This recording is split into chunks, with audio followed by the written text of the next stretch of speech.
Hello, hello, hello, everyone. How's it going? How's everybody doing today? Hey, Dora. Hey, A. Aguilar. Betty Leister or Leister. Festus's mom. Leanne Forsberg. Hello, hello, hello. Dora, I think I did say Dora Opinion, but I'm going to say it again. Miss Dora's here every week, every time, whether I am or not, huh? Yeah. So good to see you guys. Gloria Fritz, how are you doing? Hi back to you, One Man's Trash. Long time no see. Good to see you. It's windy and cold. Well, can you blow it this way? I think we're supposed to have rain today or whatever, but haven't seen anything yet, or just a little drizzle here and there. That and I took an afternoon nap, so I don't know if I'm awake or delirious. Hey, Carrie, how are you, girl? How are you? Hope everybody is doing good. All right, so today's lucky winner for a topic is well, I gotta fix my screen first, right? Right. Um, okay. Okay. I told you I don't know if I'm awake or not. It's obvious. Okay. I'm gonna do present screen.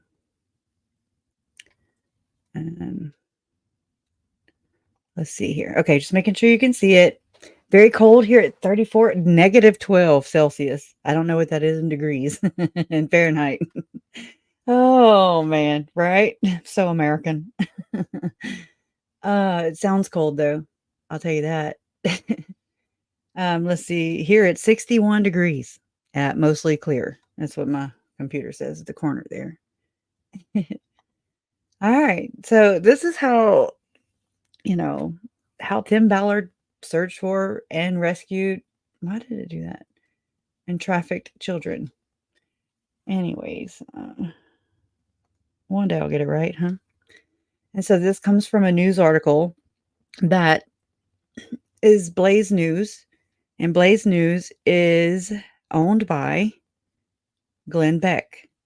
Glenn Beck is very much a part of this story, really, in my opinion, because he has not only supported Tim and O.U.R, but he has also supported him financially. So, and they're like in on business. He owns the Mercury One um, nonprofit organization, which is one of the, I don't want to say shell companies because it's not a shell or whatever, but it's all a ruse in my opinion. So that's where I'm at.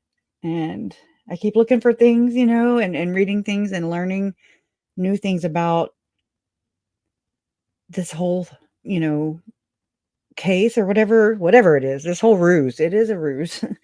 I think from its very inception, it has been a ruse. Um, and so just further and further we go, the more and more it seems to be that way. And so I just kind of want to know what y'all think, where you're at on this. It very much does tie into um, our story, and I say our story, not the O.U.R story too, but our story with Tylee and JJ and Charles, Tammy and Joe, with Lori and Chad, with the church, with all the involvement, the same people, same people. It's the same people. It's just an ongoing investigation, in my opinion. But anyways, let me try not to go off on too many of those tangents.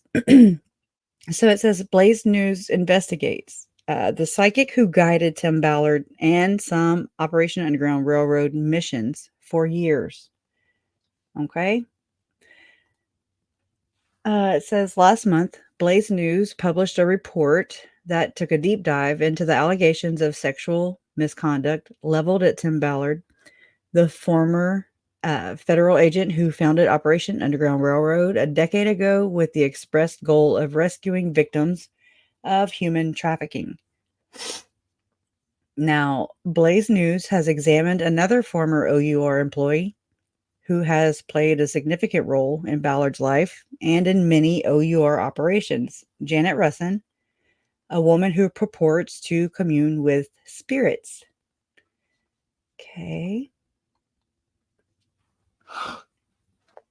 Okay, it says, based on the information Blaze News has received from 8 former O.U.R associates, Russon has had undue influence on Ballard and therefore on O.U.R operations for many years and perhaps even a decade or more. These witnesses uniformly told us that Ballard speaks to Russon almost daily, sometimes even multiple times per day. One individual guessed that during some busy periods, Russon worked nearly 80 hours per week. That is a hefty psychic week. Okay? That's a whole lot of communing. That's a whole lot of scrying and what do they call that? Invoking, which is basically, from my understanding and from everything that I've researched, is basically what they do in the temple. And I'm not trying to offend anybody or anything, but it just seems to be that way. And I've always felt that too. You know, I'm like, what do they do in the temple? And it's not that I want to stomp on anything that's considered quote unquote sacred to anyone else. But on the other hand, my family was sacred to me, you know, so it's kind of like tit for tat. um, anyway, so it's just always bothered me. And when people, you know, with murders, convicted murders, you know, kids are missing, things like that, and yet you find out all these women, all these people that are associated in the same exact circle as Tim Ballard, Chad Daybell, Lori Vallow, Tom Harrison, all the people, and they're going in and out of temples like it's nobody's business, okay? But it is the church's business. You know what I mean? And they know who's coming and going. They have, I'm sure, scannable cards, membership card. I don't know. I don't know.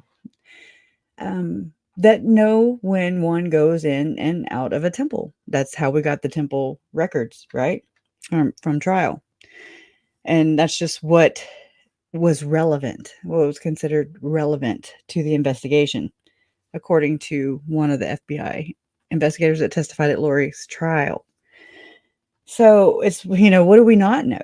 And then I kind of want to just stay there. I just don't want to know, right? Because it's like I know enough. I see enough of the fruits, right? So what's going on there? And what I've read thus far in this case of O.U.R and the Ruse and Tim Ballard and all these people, all these M. Russell Ballard, the apostle, who just, you know, exited, left. He died last week, knocked me on my butt for a couple of days because that is, in my opinion, allegedly, the guy. This is M. Russell Ballard, right? He is the one that I've read about in multiple accounts of Hans Mattson and Brigitte Mattson, of Tom Phillips. These people, I learned about their stories on Mormon Stories podcast. And have, you know, never being a Mormon, not knowing the vernacular, the excuse me, the language the Mormons speak, right? Okay, let me clear my throat. Hey, Miss Chronic Chronicles. How you doing? Hey, VC wants a pony. I want a pony too. T.S. Jackson 72. How's it going? S.L. Conley, how you doing, girl? Good to see you. Okay, let me get back over there. My damn throat, right? Allergies or whatever the hell this is. Anyways, I don't know where I was, but anyways, yeah, and Russell Ballard, right? He's the apostle, was the apostle for a long time, and Tom Phillips, Hans and Brigitte Matson, in my opinion, maybe Rob Norman, uh, whose story resembled a lot like Chad and Lori's, which I'd looked at all these different stories on Mormon Stories podcast over the course of his interviews and everything. And they anyways, they all have the apostle M. Russell Ballard in common as far as being the one that would travel and would go perform these second anointings, okay? And a second anointing is basically your entry into the Church of the Firstborn. The Church of the Firstborn is basically a title. It is not a place. It is just an idea. It according to David Warwick, it is invisible. Um, anyways, it's all a ruse, okay? It's where a second anointing also is spiritual wifery. It's polygamous, okay? It's the church had to denounce polygamy just to become a part of the United States of America. And it's like in doing so, in order to say, oh yeah, by the way, God said no more polygamy, okay? It's one of our basic principles, but right now we kind of just need to become part of this, the United States so we can get financial backing and everything. And, we're just going to say that we're not practicing polygamy anymore, and then we're going to bleed the beast because we want revenge. We want revenge for nobody taking Joseph Smith seriously. He is our prophet, seer, and revelator or psychic. And you're damn well going to respect him, right? Well, here we are. Here we are. And so, but M. Russell Ballard was there by their account, okay, by these people's accounts. And it's a secret, not so sacred. It's sacred to a practicing Mormon, a believing Mormon, but it's not to me or, people like you who know better and know different and have learned different on our own, because it's not like the church has guidelines and how these things really go. They do whatever they want, when they want, and how they want. They are not a respecter of persons, in my opinion. And in my opinion, also, I believe that if it weren't for M. Russell Ballard and the church leadership, then Chad and Lori would never have met. Um, and I mean that. I don't have to think about it. I've thought about it for 4 years and I've researched it for 4 years because this is what I do. And because it's secret, they're never going to say it. And Chad and Lori would have taken an oath of vengeance or a blood oath to never release that, what they consider a charge, um, saying so because, oh my God, shit hit the fan, right? And so basically, it has nothing to do with Chad's books. It has nothing to do with that. It was set up. It was preordained, right? Foreordained. Um, and that's why we're here. So, yes, I do think it is the church's fault. I do think they hold a lot of culpability and a lot of responsibility, and they need to be held accountable, in my opinion. You can't just do things like this and then make a big mess of it while you're at it, while there's an investigation going on federal with missing children. You can't do these kind of things and not ever be held accountable. You can't mess with investigations. You can't sway members from that ward that, Rob Wood was a bishop. Chad Daybell served, I guess, under Rob Wood. I'm assuming, because I have to, as he held a calling and was a ward clerk. Okay. The ward clerk works under a bishop. And then the church sent out letters or an email to leaders in the Henry Fork Stake area, just reminding them of a 2010 policy, just to not take and participate in investigations because you may imply yourself, you may ruin things, basically. You might muck it up a great deal, and you definitely would implicate the church. In my opinion, it's something to those lines, right? So they're like, "Hey, call Kurt and McConkie first, okay? Call them first." So Rob Wood being a bishop, I I just can only speculate that he called the church and he's like, "Bring, bring." Imma do like a nuance. I would say, "Bring, bring, bring, bring," right? And say, "Oh, I'm the bishop for this ward. I'm also the prosecutor and will become the special prosecutor. How would you like us to prosecute this case?" "Oh, okay. Thank you." And then and then other ways down the line did they, in my opinion, the church, interject themselves into the investigation of my family's murders, okay? Um, so yeah, I'm very offended, and I know that if my mom and my dad and any other family member knew better, they would also be offended, and, I'm learning to talk, how to talk about this. It's so much and it's so intense, and you can't just come out with these kinda accusations, you know? You can't. But it all revolves around M. Russell Ballard, okay? Which, in my opinion, is related to Tim Ballard, but we will never know, right?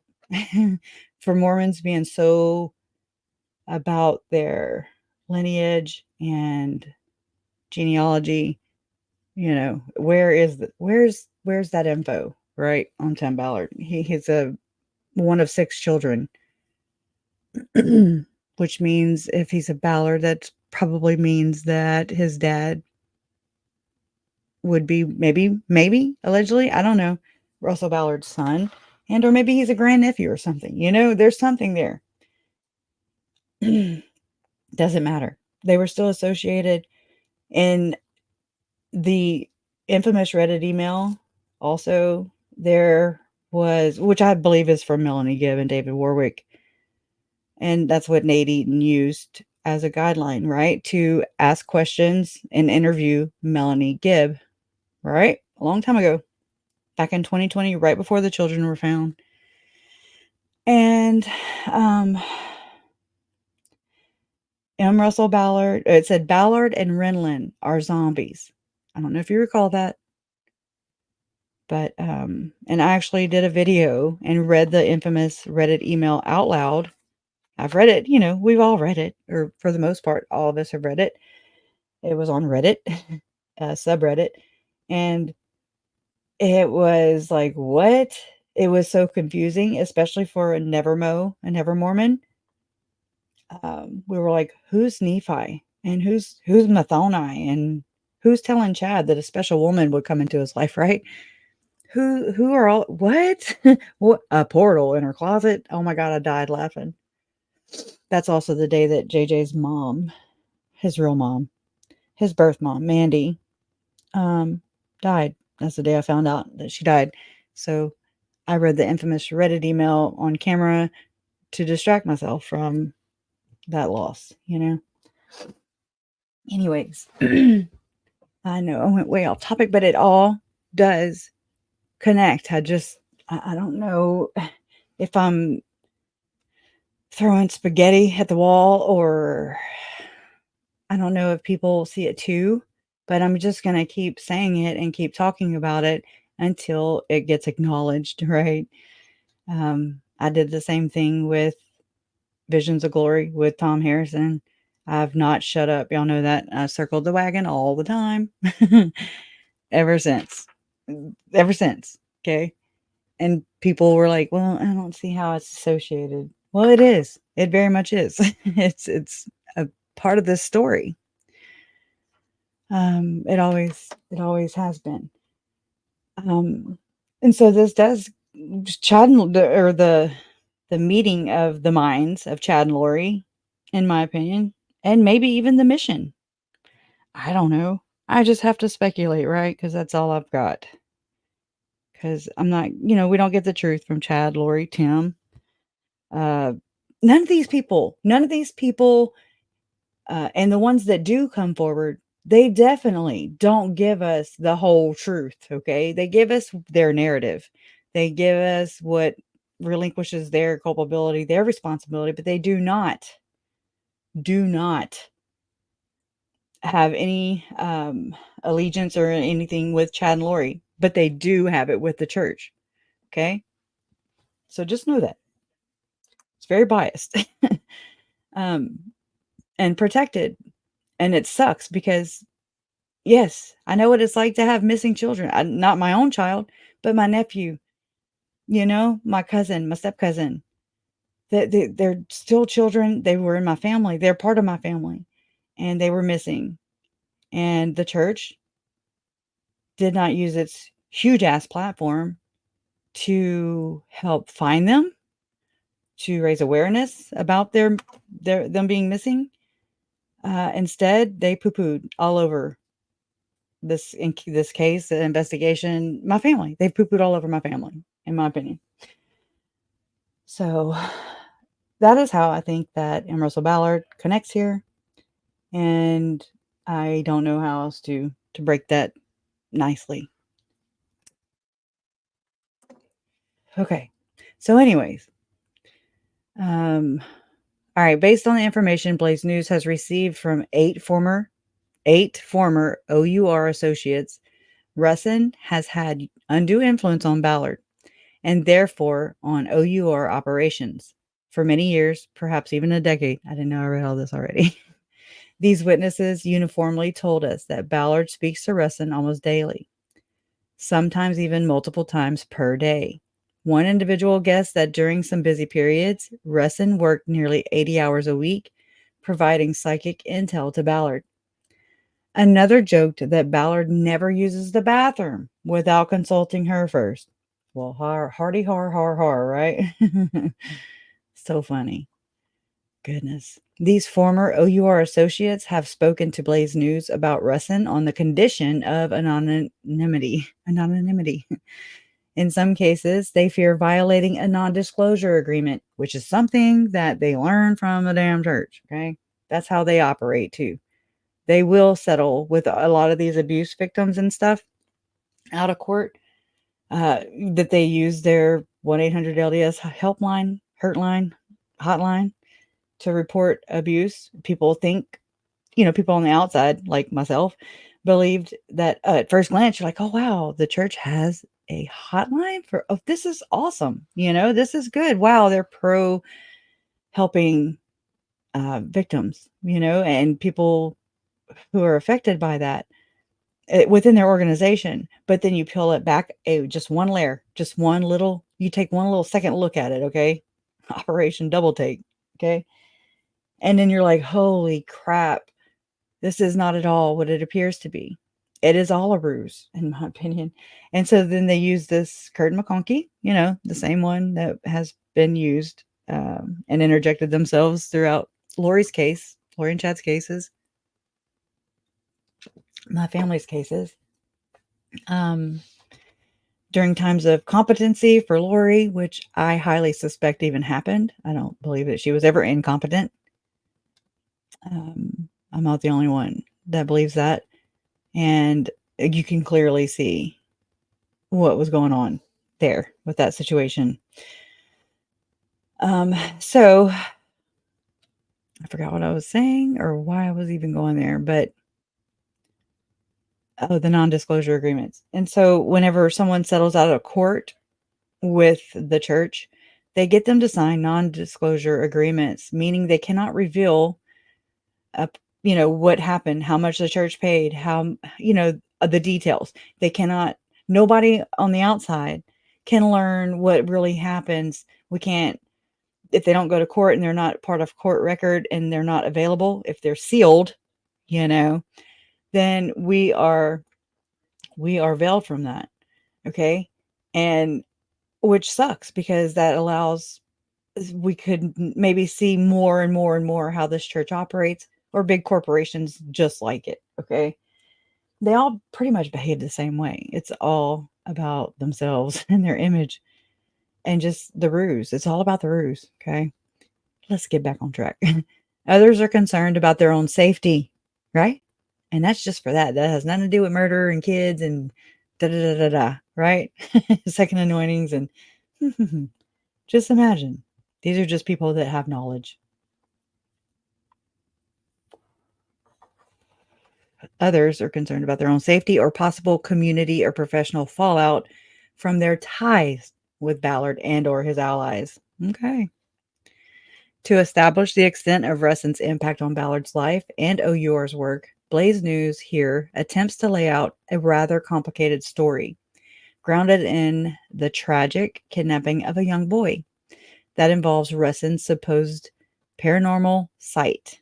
And I have this just one of those questions because I don't have the definition or I don't have all that right here at my fingertips. I can, but I mean, again, all these things take so much time because, I want to get a better understanding. And I think that's important. Okay. But what is the difference in a psychic and telling everybody in the church that they are seers, prophets, and revelators, and that they have one living prophet, seer, and revelator who doesn't really have this prophecy? It's bullshit. Okay. So what's the difference? If anybody knows, please let me know. Okay. I don't think my hold on. My bonus son does not know that I'm live. Let me go tell him that to tone it down a little bit. I can hear him.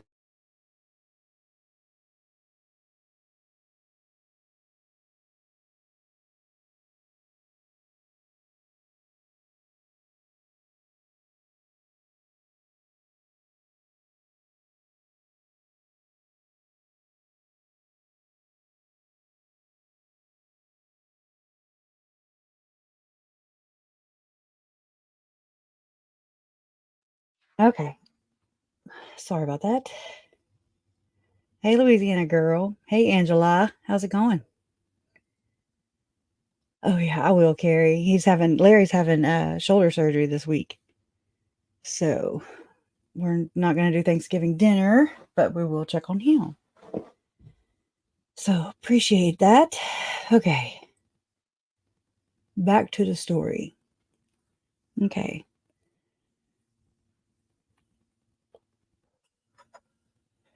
All right. Okay. Okay. Blah, blah, blah, blah, blah. I never can find my spot. Y'all know I suck at this.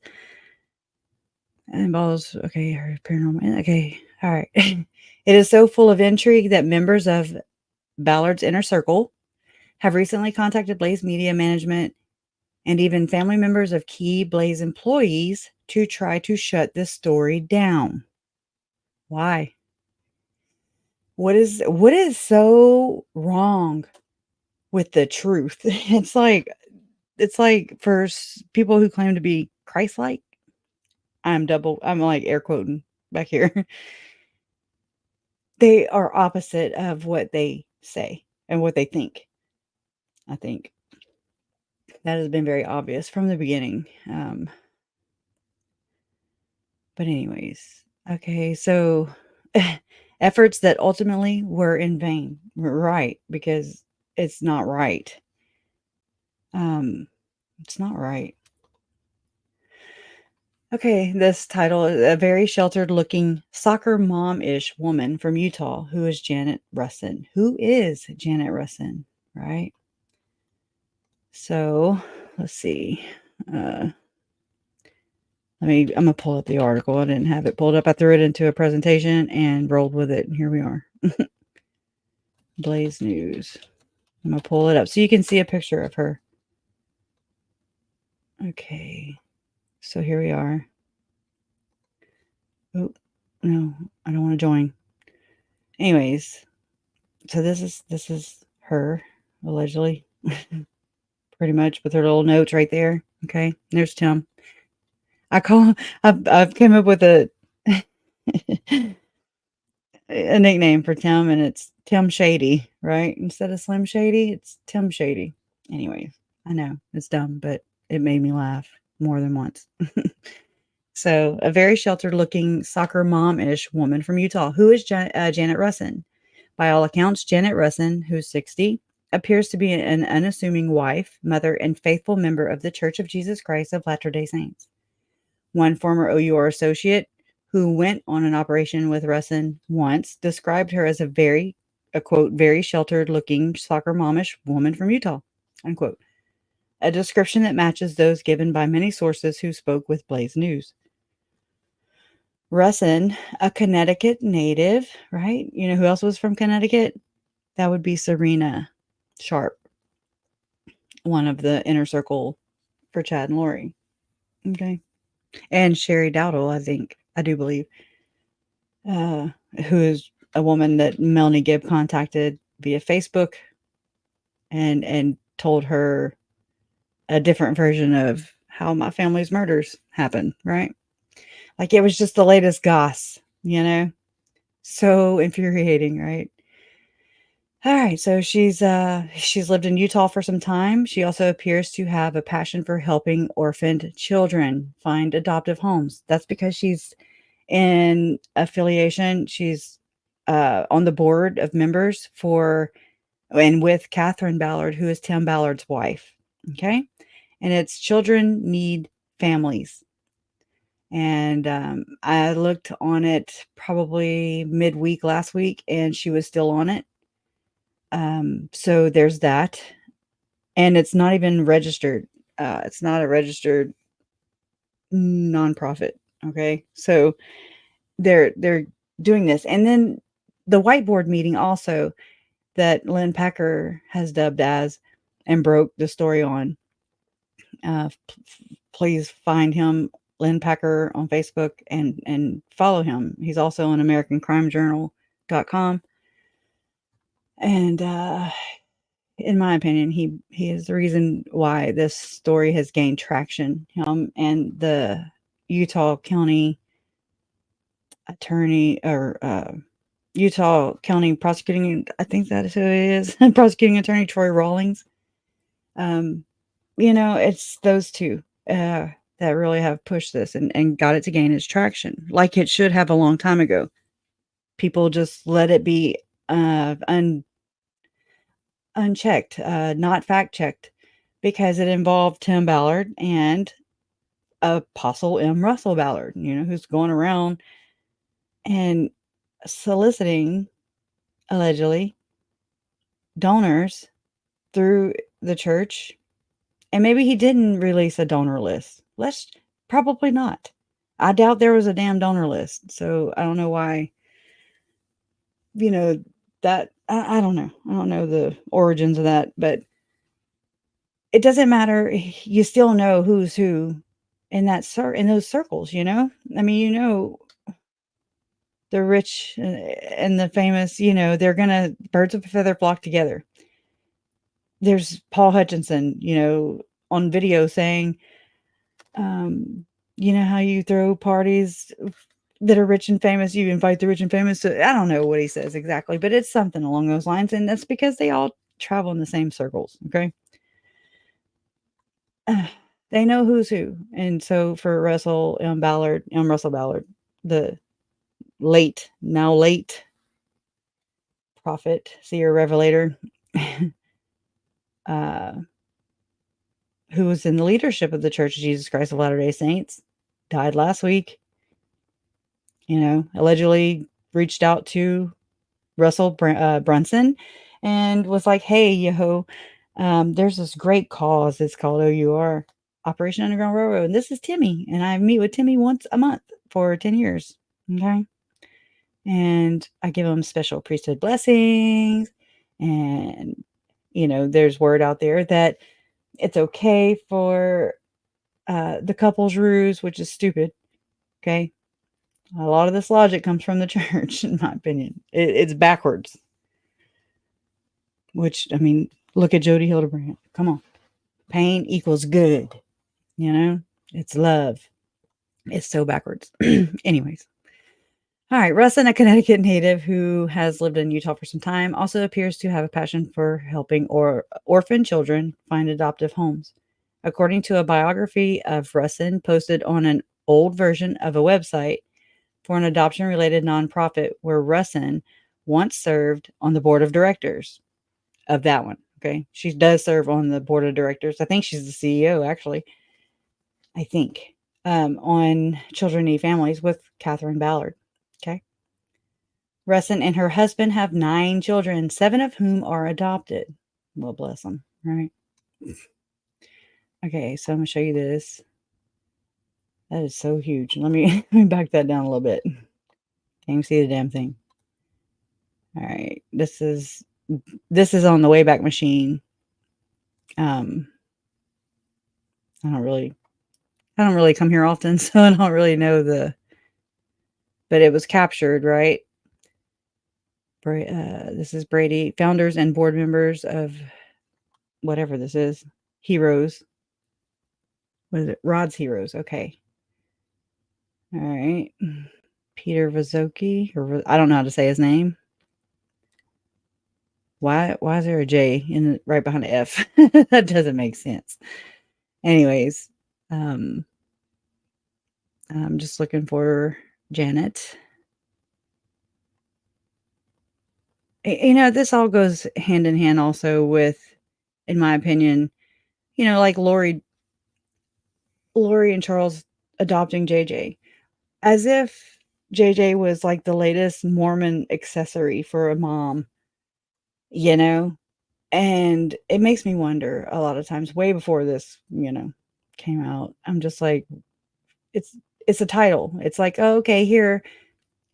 Oh yeah, I adopted an autistic child, JJ, and just another way for pity or self uh, aggrandizement. I don't know. Here we go. Okay. Well, this makes some sense. I didn't know that was her middle name. Or, I'm sorry, maiden name.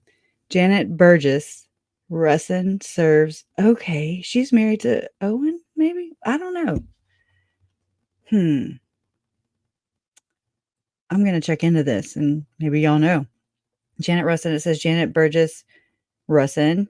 There's a Owen Burgess, okay, but he's a black guy. So I'm kind of like, okay, she looks white. So that's where I'm at right now. But he's like a Utah state representative who runs in the same circle, who spoke at not preparing people, but the Firm Foundation, the Firm Expo, things like that. Okay, same thing, same circle. Rod Meldrum, Ken Krogue, all these people, Chad and Lori. Okay, preparing a people. Okay, serves as the director of strategic alliances at Operation Underground Railroad. A non-governmental organization, NGO, that works to rescue trafficked children. At O.U.R, Janet develops alliances with other anti-human trafficking NGOs in the U.S. and around the world. Janet also has experience in adoptions, right? She's adopted 7. Having previously served as the executive director. There you go. Previously. I don't know about previously. Anyways, Children Need Families. An adoption grants subdivision of O.U.R that's not registered. Okay, just remember that. Janet is highly skilled at directing, managing, and developing programs and systems, and has also served as a policy, procedure, and grant writer. Where'd you learn that at? She is passionate about making a positive impact and empowering those who have been marginalized. Born and raised in Connecticut, okay, Janet is proud to call herself a Yankee. She has attended Pine Manor College in Boston, Richmond College in London, and Brigham Young University in Utah, and holds a humanities degree Okay. Janet and her husband, Richard Russon, right? Would like have 9 children together, 7 of whom were adopted. She enjoys reading. I'm going to add scrying. Just kidding.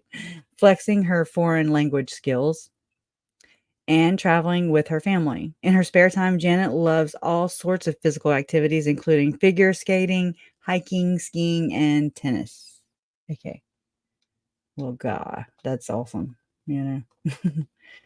Okay, I'm putting this name in. Richard Russon, and let's see, we have, that says Russo.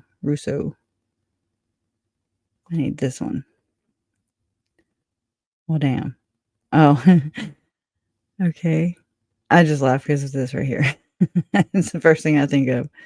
Not that, but when somebody's name is Richard, like Richard Jason Mao. I'm like, Dick Mao. Okay. There you go. Thanks, Dick. Anyways. 2021. Look at this. Okay, he's 85. I don't know. I'm just saying. I'm just trying to figure out who's who in this O.U.R zoo.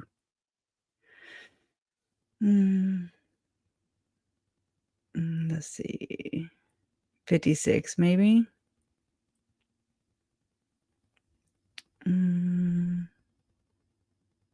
Richard Russon. Okay, here we go. I know this is one of those stupid services, right? You can find a little info on these. Richard is a bachelor degree holder, if this is the one. Richard works in the field of sales occupations. 7/31/65 is the birth date. Richard has reached the age of 58 years. Richard currently resides. Oh, okay, we're not going to. We assume that D.S. Andrews and Tess Clark were among 6 dwellers or residents at that place.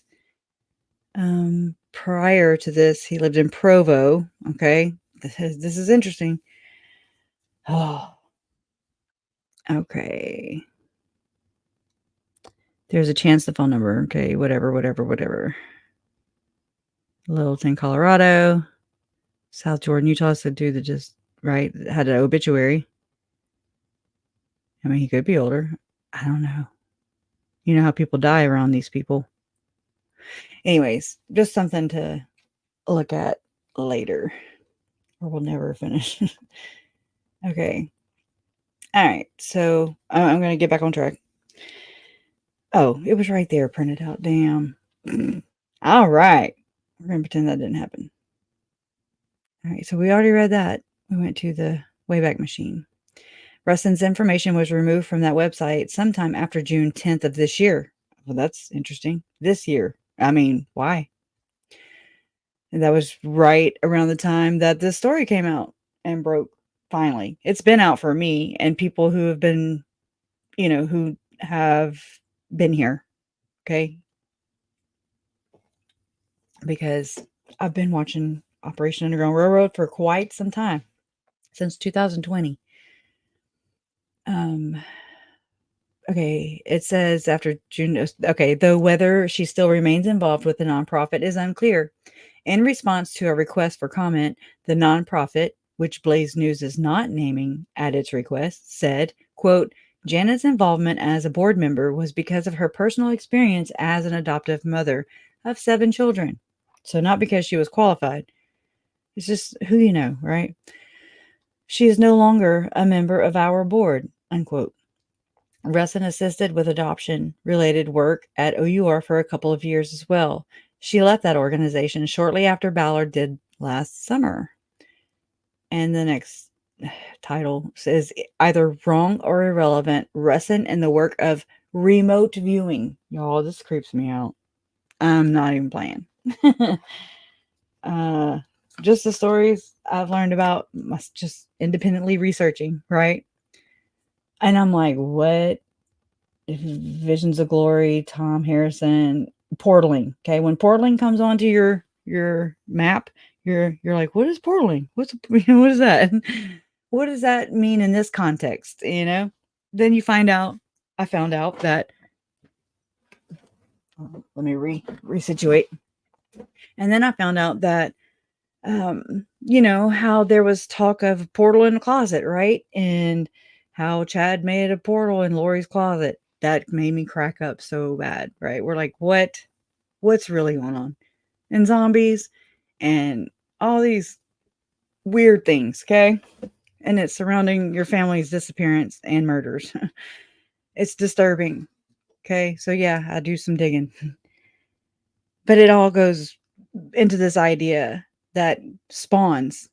And I say spawns from, but there's no original idea either. So just keep that noted that people don't just say they didn't invent all this stuff. It's been around and it's been taught and it's been passed on generation to generation. And here we are.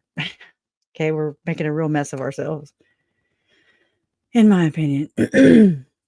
Okay. It is unclear exactly when Russon met Tim Ballard, though one person guessed to Blaze News that their introduction could have occurred as far back as 2007.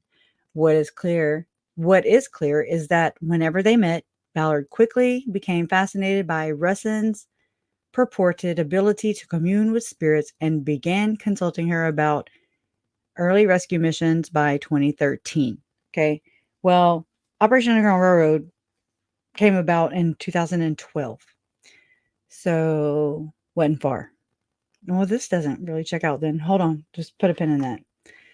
On rare occasions on which Ballard discussed her ability with colleagues at O.U.R, he referred to it as, quote, remote viewing, unquote, perhaps because of his background as a federal agent. Okay. I don't think so. Because he's a federal agent. Ballard discussed her ability with colleagues at O.U.R. He referred to it as remote viewing, perhaps because of his background as a federal agent. That don't make any damn sense. Anyways, during the 1970s, the CIA and other agencies began exploring the possible benefits of remote viewing in federal in federal investigations. Why? And with what? Anyways, I haven't read this, okay? I'm reading right here with you. The idea then fell out of favor before resurging in the 90s, just a few years before Ballard became an agent. Okay. An official CIA study. Oh, I'll be checking this out later, right? Let me copy it to you so I can share. Let me go share it with you over here. But don't remote view anywhere yet till after we're done. Stay here with us is what I'm saying. I think he saw men who stare at goats and had an epiphany. Oh my God, I vaguely remember this movie, but I do remember, the uh the gist of it. Right? That's funny. You're funny. Okay, so I just shared the link of the government reading room, just about, remote viewing because that's normal. Said no one ever. Okay. So, an official CIA study of remote viewing published in 1995 ultimately concluded that its value for intelligence agencies, quote, cannot be readily discerned, unquote. And likely, y'all, and okay, so DJ Norman has been on here, y'all know, and DJ, if you're here, hey. He has talked about remote viewing before. Or I don't know if it was him or no, I'm getting mixed up. Okay, let me just oh my God. Let me fuss at my son real quick.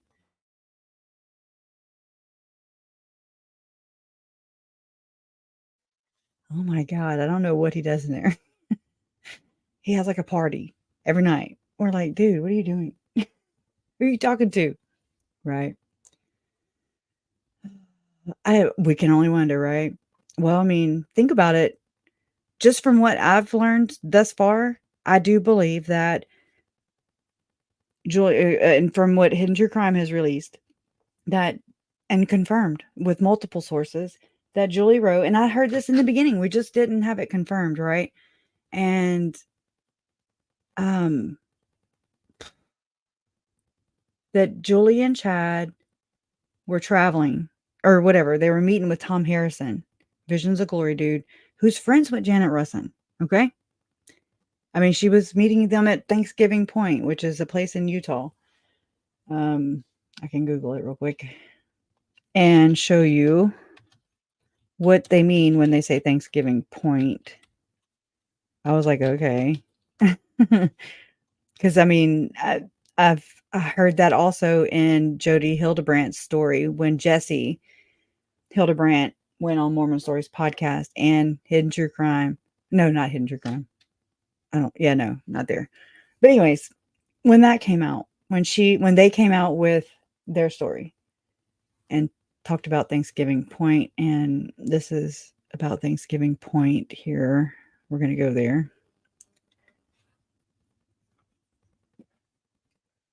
So attractions and tickets. Okay. It's just this, I don't even know what to call it.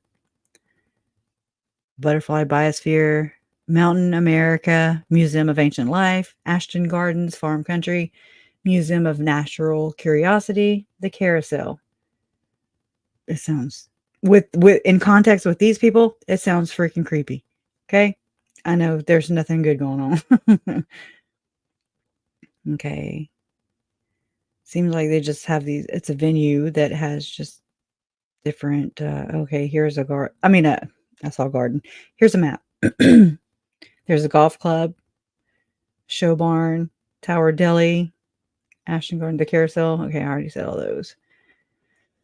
So it's kind of like an amusement park, I guess. 6 experiences, 2 campuses, 1 journey. If you want to learn about extraordinary things, go to extraordinary places. No place is quite as extraordinary as Thanksgiving Point. This is not a once a year, one exhibit destination with farms, gardens, museums, and more. The opportunities for transformative learning and experiences are endless. Visit Thanksgiving Point today and create memories that will last a lifetime, right? So this is where Tom Harrison likes to go and meet with his buds. And to say, "Hey, I think we were married before in a past life." Okay, it did not originate with Chad. I've been saying it forever. Did not originate with Julie.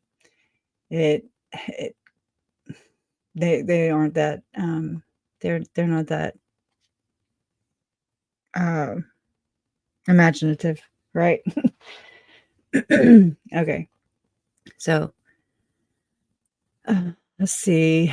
The idea fell out of favor, but okay, I already said that. An official study, CIA study of remote viewing, published in 95, ultimately concluded that its value for intelligence agencies, quote, cannot be really discerned, unquote, and likely introduced too many complications to make remote viewers' intel worthwhile. Creepy. So just at any point in time, people can just be watching you from above. What are they doing? What do we not know? And why are they doing it? And can we make them stop? How intrusive, right? Quote, normally, much of the data provided by the RVs, remote viewers, is either wrong or irrelevant, although one cannot always tell which is which without further investigation, unquote, the study said. What? They can't discern which one, what?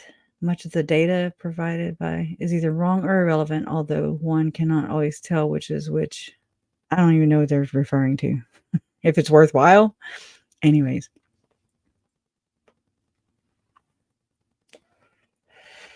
Okay, it says in response to Blaze News' request for answers regarding her work, Janet Russon, and her relationship with Ballard, Russon never denied being a psychic or communicating with spirits. And that's interesting because she never denied it. Tim knew full transparency for Tim, but he did not share that transparency. And neither did she really. Well, maybe, I don't know. I don't know if she hid it from the world or what. Seems to be pretty well known. So I have a question here. And so if you are a donor, if you've been a donor and have supported O.U.R or, Tim Ballard, this whole ruse, right? Would that have changed your mind if you would have known that Tim Ballard was getting his intel to find all these quote unquote trafficked uh, children that he rescued, unquote, you know, basically. Excuse me. Would you have donated? I just wonder, would that have changed your mind? Kind of like, if you knew everything about the church beforehand, if you were an informed, um, if the church had informed you, would you have signed up for Mormonism or, oh, informed consent or whatever, would you have, and so this has to do with how I see Tim Ballard doing all this. It's just wrong, in my opinion. It's just, and then it would be different if there actually were rescued children. Okay. Who cares? That's how I was. That's how I was. Whenever Tyler and JJ were missing, I didn't give a damn how, who, what, when, where, or why. Just whatever it takes. You will do whatever it takes to find these children. Okay? Especially whenever it is in your family and it touches you personally, affects you personally. I don't remember an entire year of my life because of the trauma that was associated with that. Don't remember it. It was a blur. It is a blur. So, I don't know. I don't know. I just want to know if it would have changed people's minds about donating, had they known there was a psychic being used for intel instead of Tim's quote unquote time as a CIA agent or whatever, which I've always questioned. I'm like, is that even true? Is it true, Tim? Tim Shady? Anyways. All right. Okay, it says in response to Blaze. Okay, in response to Blaze, I already said this, but we're going to say it again. In response to Blaze News' request for answers regarding her work and her relationship with Ballard, Russon never denied being a psychic or communicating with spirits. In fact, her email sidestepped all questions regarding her supposed paranormal powers entirely. So she's not very proud about it. Or not proud enough to just come out publicly. Why? Because I'm sure her temple recommend is being held over her head and her salvation, You can't get into Mormon heaven, girl. if you say, what really is going on. Anyways, implying that answers to such questions would not, quote, benefit, unquote, Blaze News, quote, audience, you, us, we're the audience, okay? I think it would benefit us. Okay. It shouldn't be up to them. That's the thing. It should not be up to people like Janet Russon that get to decide these things for me. I can speak for myself. And this pisses me off right here because this is like Melanie Gibb to me, minus the psychic shit. Okay. This is Melanie Gibb just telling us what she needs to, has to, and wants to, not the truth, not the actual truth. Okay. And all the other people, David Warwick, Zalema, nobody's been forthcoming, forthright. Nobody, unless their ass has been on the line. So, anyways, it's just bullshit. She then offered an alternative list. Oh, here's deflection. Go look over there. It's like the Mormon church or members when they're like, well, the Catholics do it too. I'm like, well, then they are both shitty. Okay. It doesn't justify it. Stop being shitty, All right, so she offered an alternative list of more important topics. She can kiss my you-know-what. For possible discussion without providing further comment on any of them. Her list of suggested topics has been included here in full.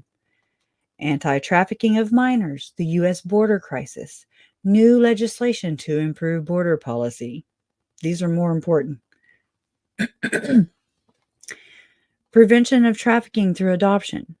Well, shouldn't you be the guru on this? The crisis of children who age out of the opportunity to be adopted both domestically and internationally. The need to form and maintain alliances and cooperative relationships with other anti-human trafficking organizations worldwide. This is where she wants us to look, okay? Foster care in the US and other countries. I'm worried. I've been worried way before Janet Russon came flying on my radar, okay? And it's because I'm not stupid and my eyes aren't covered, you know? I breathe. Anyways, Russon did not reply to Blaze News follow-up email asking for further information about her psychic work. Okay, the next topic says the search that inspired a movement, the kidnapping of Gardy Marty. Ballard, who spent more than a decade as a Department of Homeland Security special agent, after a brief stint in the CIA, appears to have trusted Russon's abilities implicitly. Whenever someone expressed skepticism about Russon, Ballard would insist that her abilities had helped solve a murder case for a California police department years earlier. Where are the receipts? Okay? Where are the receipts? Multiple former O.U.R associates told Blaze News, though the details of that case are unclear. In fact, Ballard had such a high regard for Russon's paranormal insights that he began relying on her to guide some of his O.U.R missions, especially those in search of Gardy Marty, who's never been found, by the way. In December of 2009, Gardy Marty, a 3-year-old boy who was born in Utah, was tragically kidnapped from the LDS church in Haiti, where his father, I don't trust this dude either. I'm just saying, I don't. Gesno Marty, who served as a bishop at the time, right? He was, I don't know if that was, well, it says, oh, in Haiti. Okay. He was a bishop in Haiti, right? Though Gesno and others identified possible suspects in the case almost immediately, sadly, no evidence ever surfaced that suggested that Gardy was still alive or, if he was, where he might be found. The story took yet another tragic turn a few weeks later when a devastating earthquake struck Haiti, killing hundreds of thousands. Among the dead were Gesno Marty's mother, I'm going to say Eileen Borgelin, and his sister, brother-in-law, and dear friend. Now, this is Gesno Marty's mother. Okay, Borgelin and his sister and his brother-in-law. Not the son. Not that'd be his grandmother. The son's that'd be Marty Gardy's grandmother, uncle, and aunt. The catastrophe also consumed the attention of Haitian law enforcement and overshadowed missing person cases, such as the one involving Gardy. Tim Ballard first learned about Gesno's desperate search for Gardy shortly after the earthquake, when Ballard was still a federal agent. Okay.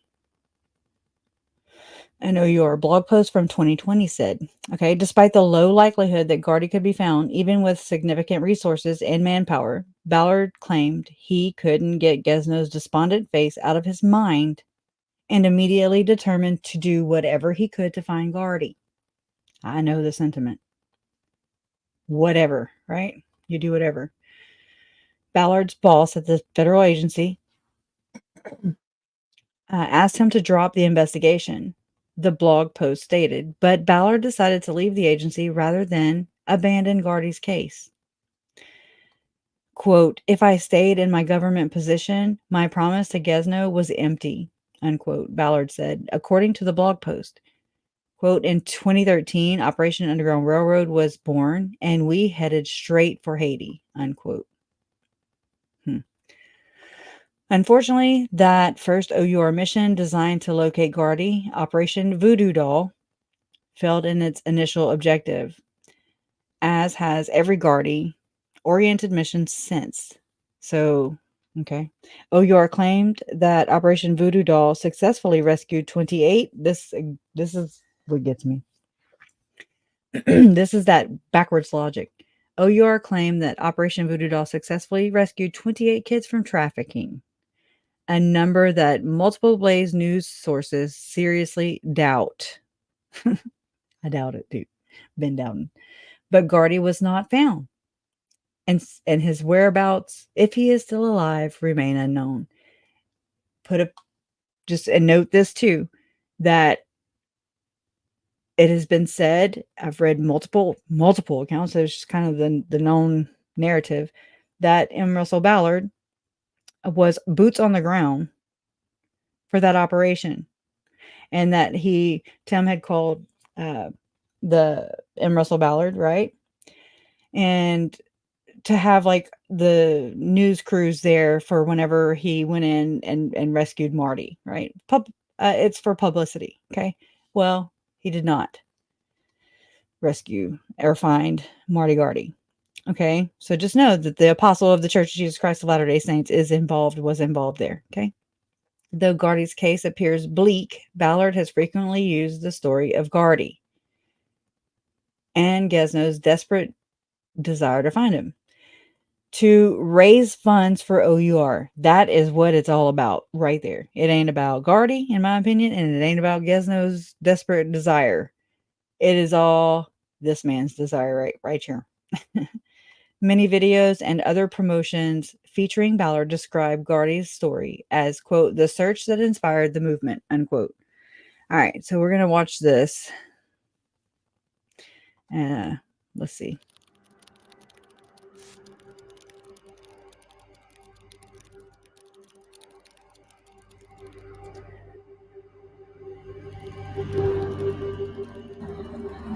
When that first happened, I couldn't sleep at night. I couldn't even get into my house and sleep because as a father, my job is, getting my son back. There are more than 30 million people enslaved today. Of those, about 10 million are children. These children are forced into slave labor, organ harvesting, and sex trafficking, which makes up about 2 million of those children. This is serious. It's the fastest growing criminal enterprise in the world. It's $150 billion a year business. I feel that it is my duty, it is, my responsibility to get him back. And I will not let go. When I first met Gesno at a restaurant, I asked him what was being done to find his son. And he answered my question with a question I wasn't expecting. He said, "Do you have children?" And I said, "Yes, I do." He said, "Could you sleep at night knowing that one of your children's beds was empty and you not knowing where they were?" And I said, "Of course not." And he said, "Well, that's been my reality. The only thing being done is I walk the streets at night. I work all day, and then I walk the streets at night, arbitrarily picking some neighborhood. The more crime-ridden, the better. The darker, the better. Flashlight in hand, and I pray to God that I'll hear my son cry. And that's what's being done to find him." And it was in that moment that I said, there's so much more we can do, and I promise you, I will never stop. Until I die, I will never stop looking for your son.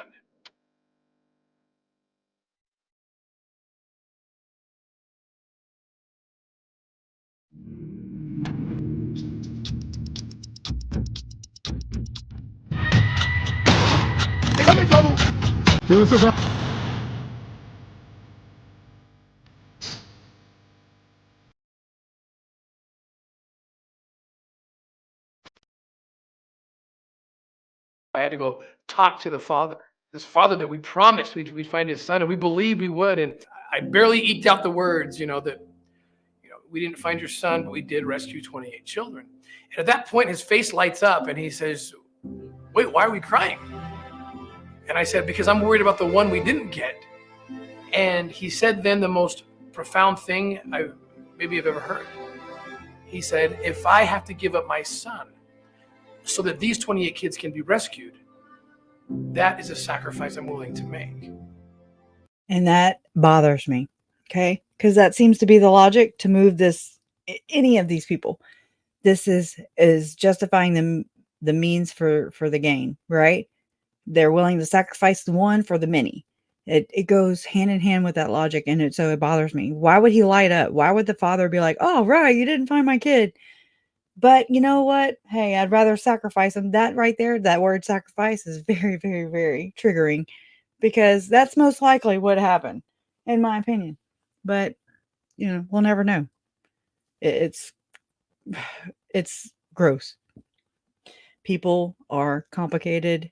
The world's not complicated. God's not complicated. It's people that are complicated. These people like these are just examples. Guardy's been moved around quite a bit. How's he know that? But everywhere we go looking for him, we end up rescuing more children, taking us into places we never would have gone otherwise. We haven't found him yet, but we are closer than ever. We are putting more resources into this investigation than ever. And we're going to find him. And we're going to find him really soon.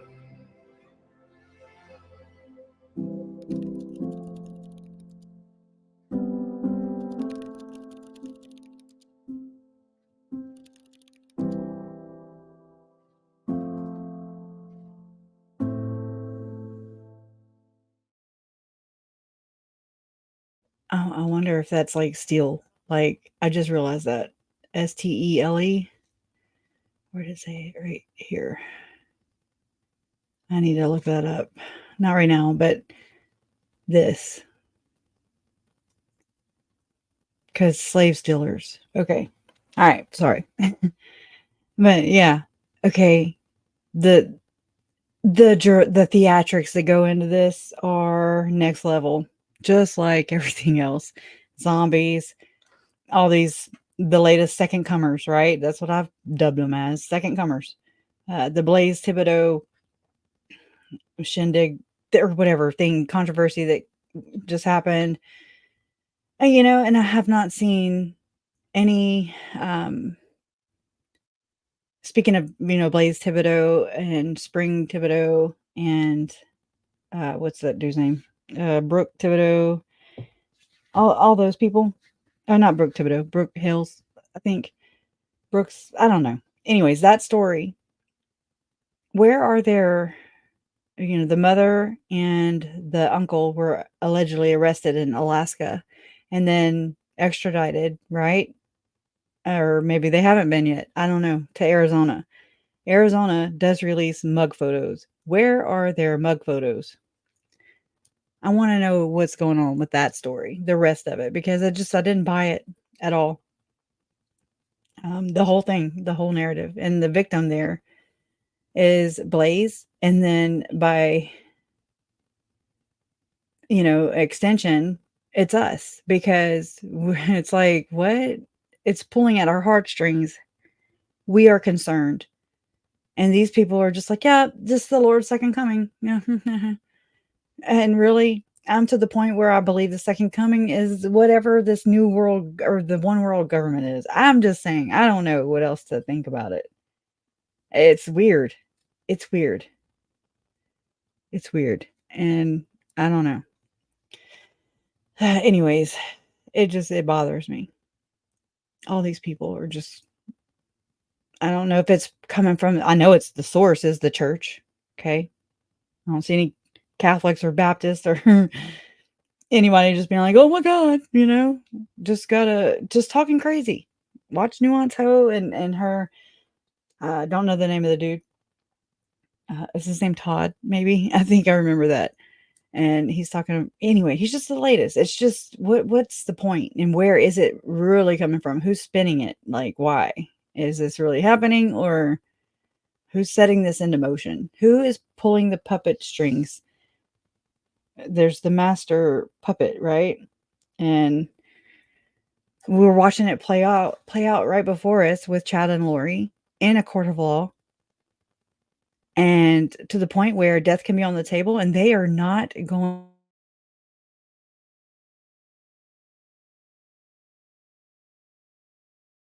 Church was involved. Okay. And the murdering, in my family's case. And that neither Chad nor Lori are the ringleader, so to speak. Okay. They are devout Mormons who, in my opinion, were taking orders like any good Mormon would do, right? Taking orders. So somebody is the shot caller, in my opinion, but it's neither Chad nor Lori.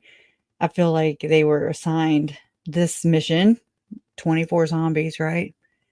And maybe they got to pick who they were. I don't know.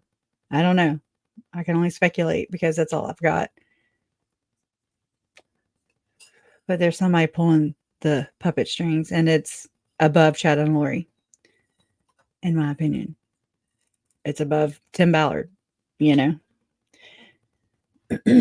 Okay, O.U.R's lavish fundraisers where Ballard often recounted Gardy's story, eventually caught the attention of Davis County District Attorney Troy Rawlings. Excuse me. For 3 or 4 years, Rawlings investigated Ballard and O.U.R's business and fundraising practices, though he announced earlier this year that he had closed the investigation without filing charges, which we knew that from Lynn Packer, right? And I was like, what the hell? I mean, it bothered me so bad. Some of the sealed documents from that investigation were given to Blaze News by a source affiliated with it. Also, while it's on my mind, I do remember hearing, I don't know for sure, maybe you know, but I recall somebody saying or hearing that Glenn Beck is a relative. He's a brother-in-law to Tim Ballard because he's married to Catherine Ballard, which is Tim's wife, her sister. And I don't know. I meant to look that up before I came on, but forgot. So just worth noting. Okay. All right. According to these documents, Ballard and O.U.R. raised nearly $200,000. What would $200,000 do for you? Okay, is what I'm asking. That's a lot of money to people like me. I'm sure you. So when you think about all the millions and millions and hundreds of millions that have been raised, all because of a ruse and just because money, power, and sex. Okay, Lindsay Blake enters here, right? With money, power, sex. Like I said, it could be applied for everybody. It's ego, right? And this power trip that the church is obviously on, in my opinion, because it's way too big for its britches. It's grown into the richest, wealthiest, most powerful organization, religion, church in the United States of America. And that, my friends, results or equals up to media not covering any of this, except for Vice News. People not believing Vice News because of whatever reasons, right? It's not credible. Da, da, da, da, da. Well, we can say that about all of them, right? I mean, ABC4 News had a story up about Russell Brunson, which he has come out on his own. Russell Brunson. He has come out on his own channel by his own will, as far as I'm concerned, as far as I see, as far as I know, and has said, no, I was there at the whiteboard meeting. I was there. I was there because M. Russell Ballard asked me to be there. Okay, then they had to sign non-disclosure agreements. Obviously, Russell Brunson knows that that's bullshit. Okay, it's just an agreement, but they use it as a fear tactic. Okay, and it works. It works to some degree, a lot of degree. It's another smoke and mirror. It's another way to distance itself from the crazy bullshit that they're involved in, that they create. Anyways, all right. So they raised nearly 200 grand at one notable O.U.R. gala fundraiser that promoted Gardy's case, among other stories. During this gala, which occurred on an unknown date, but which was summarized and documented by an investigator in November of 2022, Ballard told attendees not only about the heartbreaking story of Gardy Marty, but the apparent selflessness of Gesno Marty, whom Ballard called the godfather. He called the godfather of the O.U.R. organization. Quote, if I have to give up my son, okay, hold on, I'll get it together. If I have to give up my son so that these other children could be rescued, Ballard recalled Gesno once saying, then that's the sacrifice I'm willing to make. Gesno recognized, Ballard said, that if not for his lost son, O.U.R would not exist and the kids rescued by O.U.R would still be in bondage. I'm going to say, I don't know. I definitely don't see the fruits of that. And I've always, been skeptical of, are there even any rescue children? Where are they at? And then you have people like Tom Harrison, who are therapists, Mormon therapists. Well, they just are raging these days, aren't they? And they are wilding out right now. They're just wilding out. And they're employed. They seem to be employed, or not employed in that sense, but enabled by the church, who's paying them, who pays for these things, these services, with these therapists like Tom Harrison, who Tim Ballard has said, I caught it in a video, which is what was shared on Mormon Stories podcast with Lauren and Megan and Mindy, about Tim Ballard talking about what Tom Harrison's role was in the aftercare of these quote unquote rescued children, right? I'm going to look that up real quick so we can just revisit that real quick.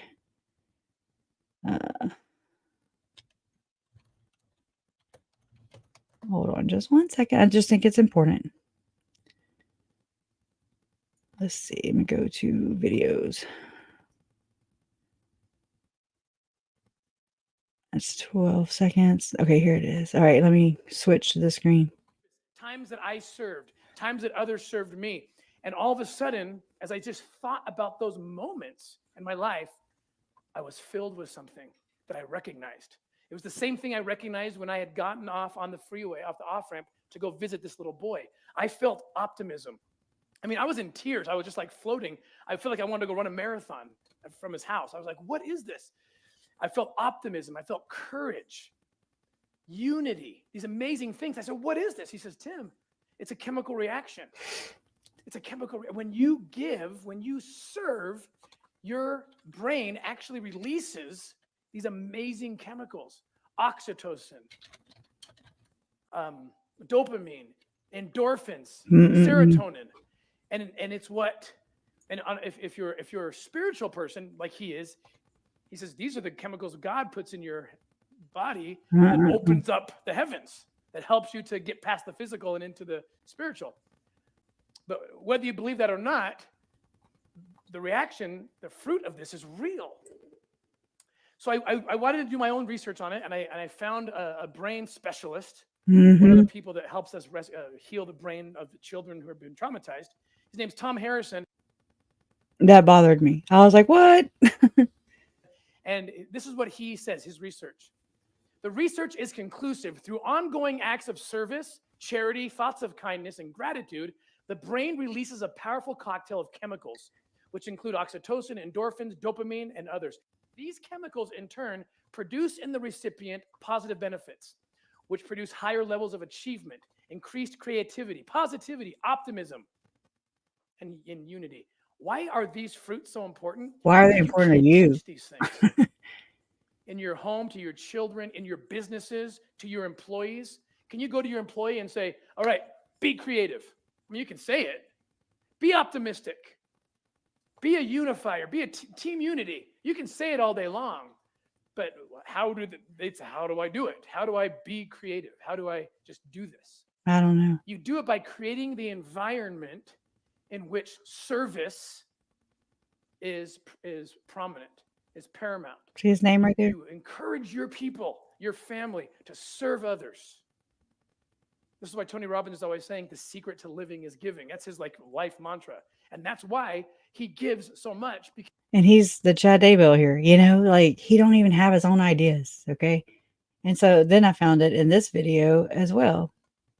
The rescue. You know, they are the ones with the courage, with the optimism, with the hope, which comes from service, which comes from gratitude, even in the darkest times. And so finally, we got them home. Some of their children have been reunited with them. They're all in the United States. They're going to school. They're working. It's just amazing, this beautiful story. Wow. And the lesson that I learned, that I want to be like them. That can I be like that in the darkness? Can I still have hope? Can I still be of service? Can I be grateful even in the darkest of times? And I share this lesson with you because if you can get there, I'm telling you, the shortcut is service, prayer, and gratitude. If you can get there, you will just be that much better in serving our country, and we need you. That's why I'm so grateful to be here, because I know the power that you can be as the future leaders of this world. I'm going to show you a quick video. Oh, I picked the wrong spot. Hold on. Basically shows you in video form the story. Okay. This beautiful cocktail of chemicals, oxytocin, serotonin, and several other things. And when you have this chemical reaction that happens, and scientists don't know exactly why it happens when you're serving. I mean, think about when you just help someone on the street find directions, you kind of get this good feeling, right? Well, what you're experiencing is this amazing chemical reaction that happens. And scientists have noted that when people do these things, they have the chemical reaction. And he means by scientists, he just said in the other video that was Thomas Harrison, okay? Visions of Glory author / whatever. That's his book. Those are his dreams and his visions, okay? And more importantly, those who have that chemical... And who allegedly worked as aftercare, a Mormon therapist, aftercare of traumatized children.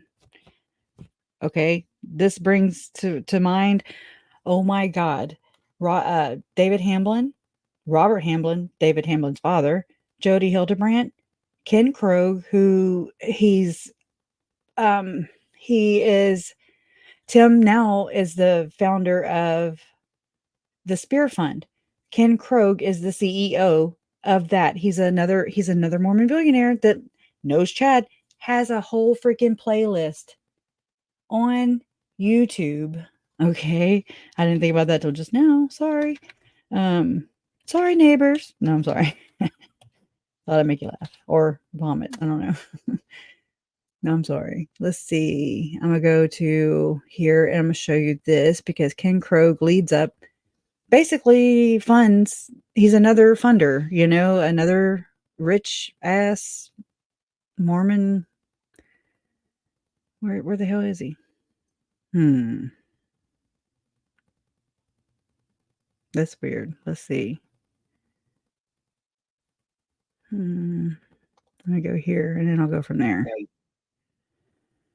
No, that says Ken McElroy. My goodness. Let me look in here. Let me look in YouTube real quick. Because I'm going to show you something. There's interest is what I'm saying. If I can't find it, that's going to piss me off because I used to. I have screenshots of it. Here he is. Okay. But this isn't. Okay. This is Ken Krogue. Or I don't know how to say his name. I think Janelle told me how to say it one time, but I don't. Oh, let me pass through that. Well, we're happy to have a co-founder of Inside Sales, Mr. Ken Krogue, with us today. Ken has had more than 24 years of experience. Am I allowed to say that? Because you told me you were 27. So he started very young in sales, development, and marketing in both domestic and international markets. Had an opportunity to visit with him for a little bit before this, and he's going to you're going to be thrilled with his presentation today. Mm-hmm. Prior to joining Inside Sales, he was one of the co-founders of the company that is now called InConnect, where he had a number of positions, including Chief Operating Officer. And he built the inside sales division at Franklin Covey. Did you start your career there, or that was step 2 or 3? Okay. It sounds like a man who can't hold a job to me. A leading provider of time and life management training system. How am I doing, Dean? Am I having problems with? I'm fired. Once again, I got fired. Ken is a weekly contributor of Forbes.com and an active thought leader in the inside sales industry. His blog is top-ranked blog in the world on the topic of inside sales. Will you please join me in welcoming Mr. Ken Krogue? Yeah. They told me I better turn the mic on. Can you hear me up there? Is everything okay? Okay, so Lauren, Mindy, and Megan had shared on Mormon Stories podcast where while I'm playing this, I'm going to be looking for that Great. clip. I'm not one who likes to stand behind a lectern, and I'm don't have any slides today, and that means I can sort of say whatever I want, and I'll try and do that. I started. Grew up in Bountiful, Utah. Went to the Naval Academy when I was 17. My hobby is military strategy. And I was going to fly jets and hopefully the space shuttle one day, but my path took a different turn. So I wonder if he is a pilot. Huh. Okay, I found it. And but I want to listen. Ended up with a degree in psychology, a bachelor's. That's so scary. Degree in any psychology majors in here? Okay, good. That's a good thing, actually. My bachelor's in psychology won't even qualify me to push a broom in a psych ward at midnight. Yeah, that's more like it. I'm just kidding.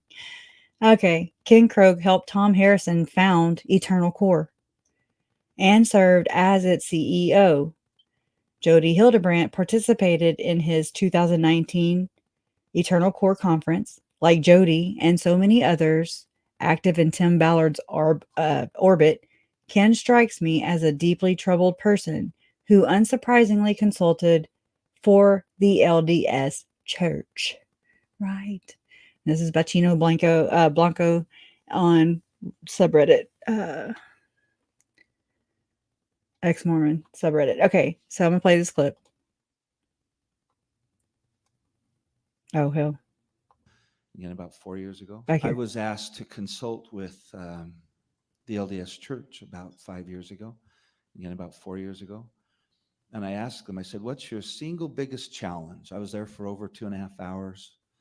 And they said, oh, without question, addiction. I got up to speak a few weeks later in San Francisco at the large trade show down there for Salesforce.com. I'd been the keynote speaker in many conferences all over the world. I'm on stage. Took me 5 times longer to write my talk. And I started saying inappropriate things.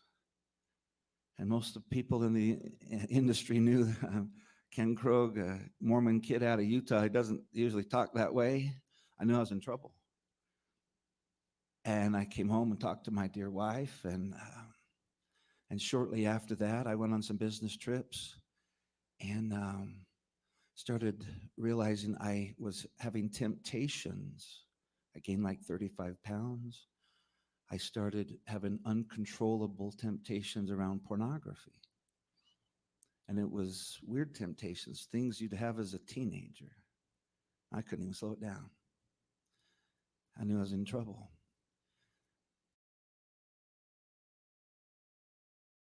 Okie doke.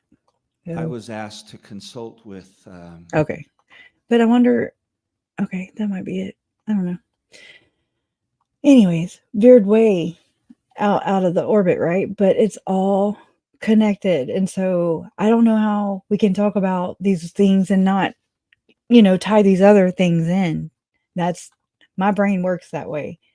That's just how it operates. And I know that's kind of confusing for a lot of... I know it's confusing for a lot of people, but I am who I am, and this is so massive. It's so big and it's a lot to keep up with.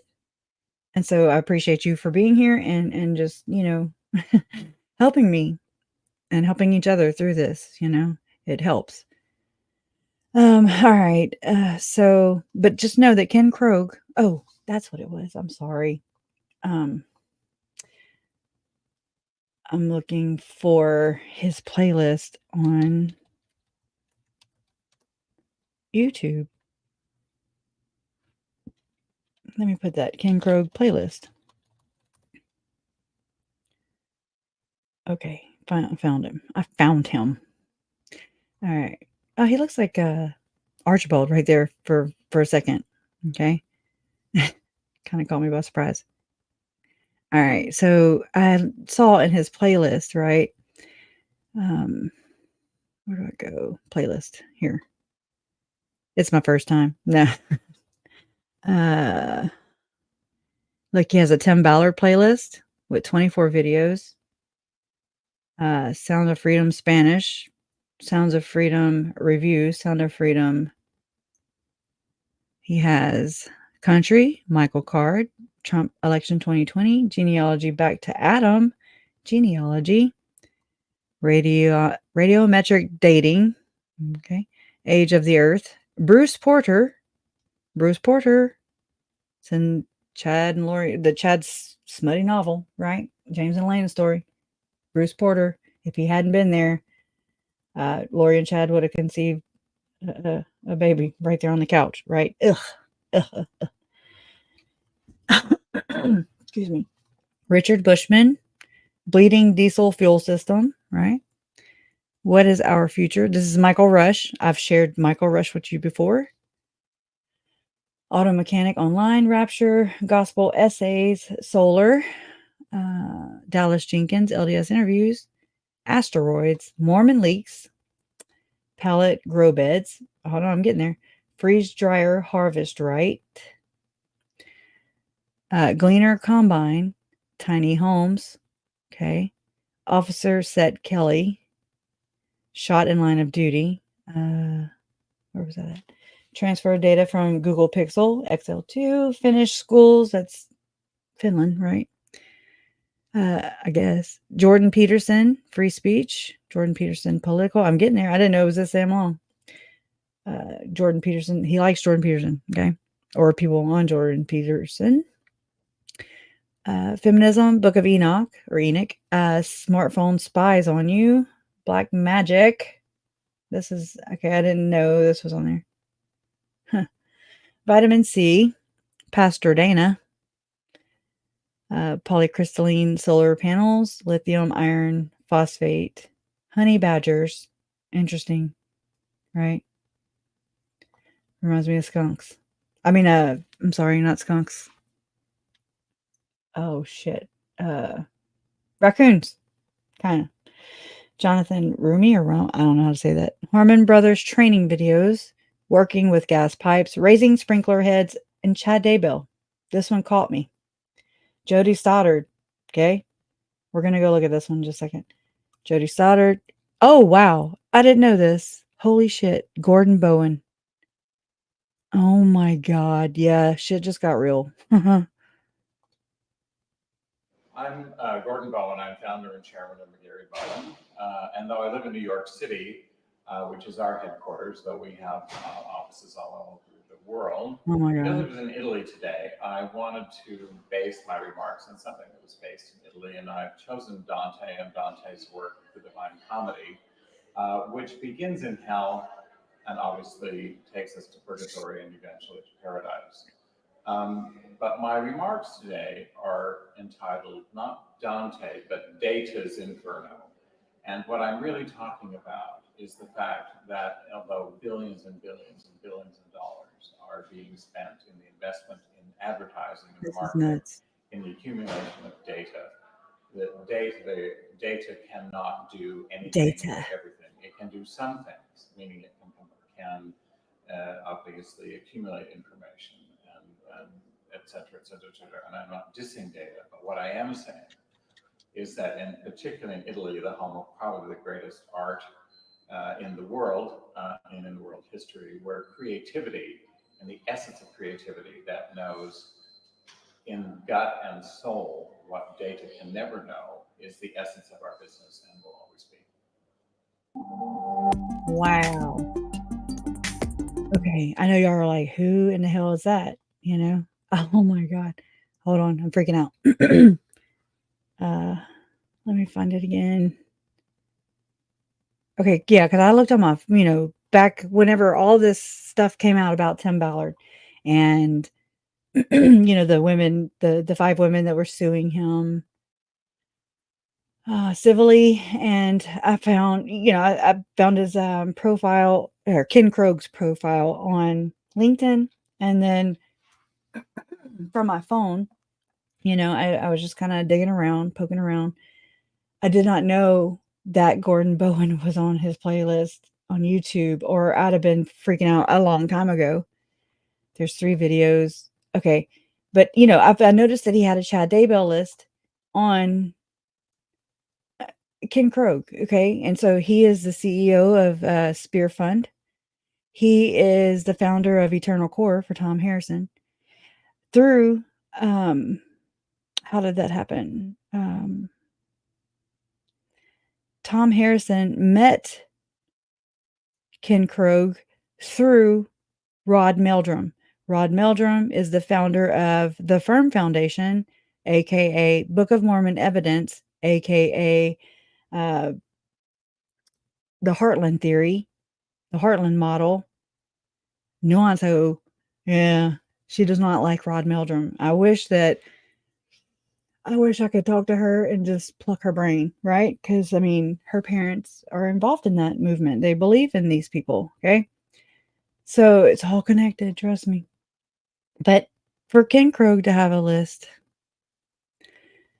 that he created on May 26, 2020 of my uncle right here, why was he following this? Because he knows Chad, right? And so this is his list, and I just found that so weird. I did not like it. It was like, oh shit, So this is the playlist. All the beginnings of it. And so that disturbed me, but now I'm really perturbed because of Gordon Bowen.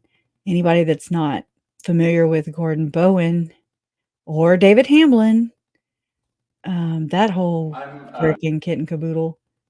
Let's see what this says. God dang it. So sorry. Oh my God. How do you see the Indian creative industry? First of all,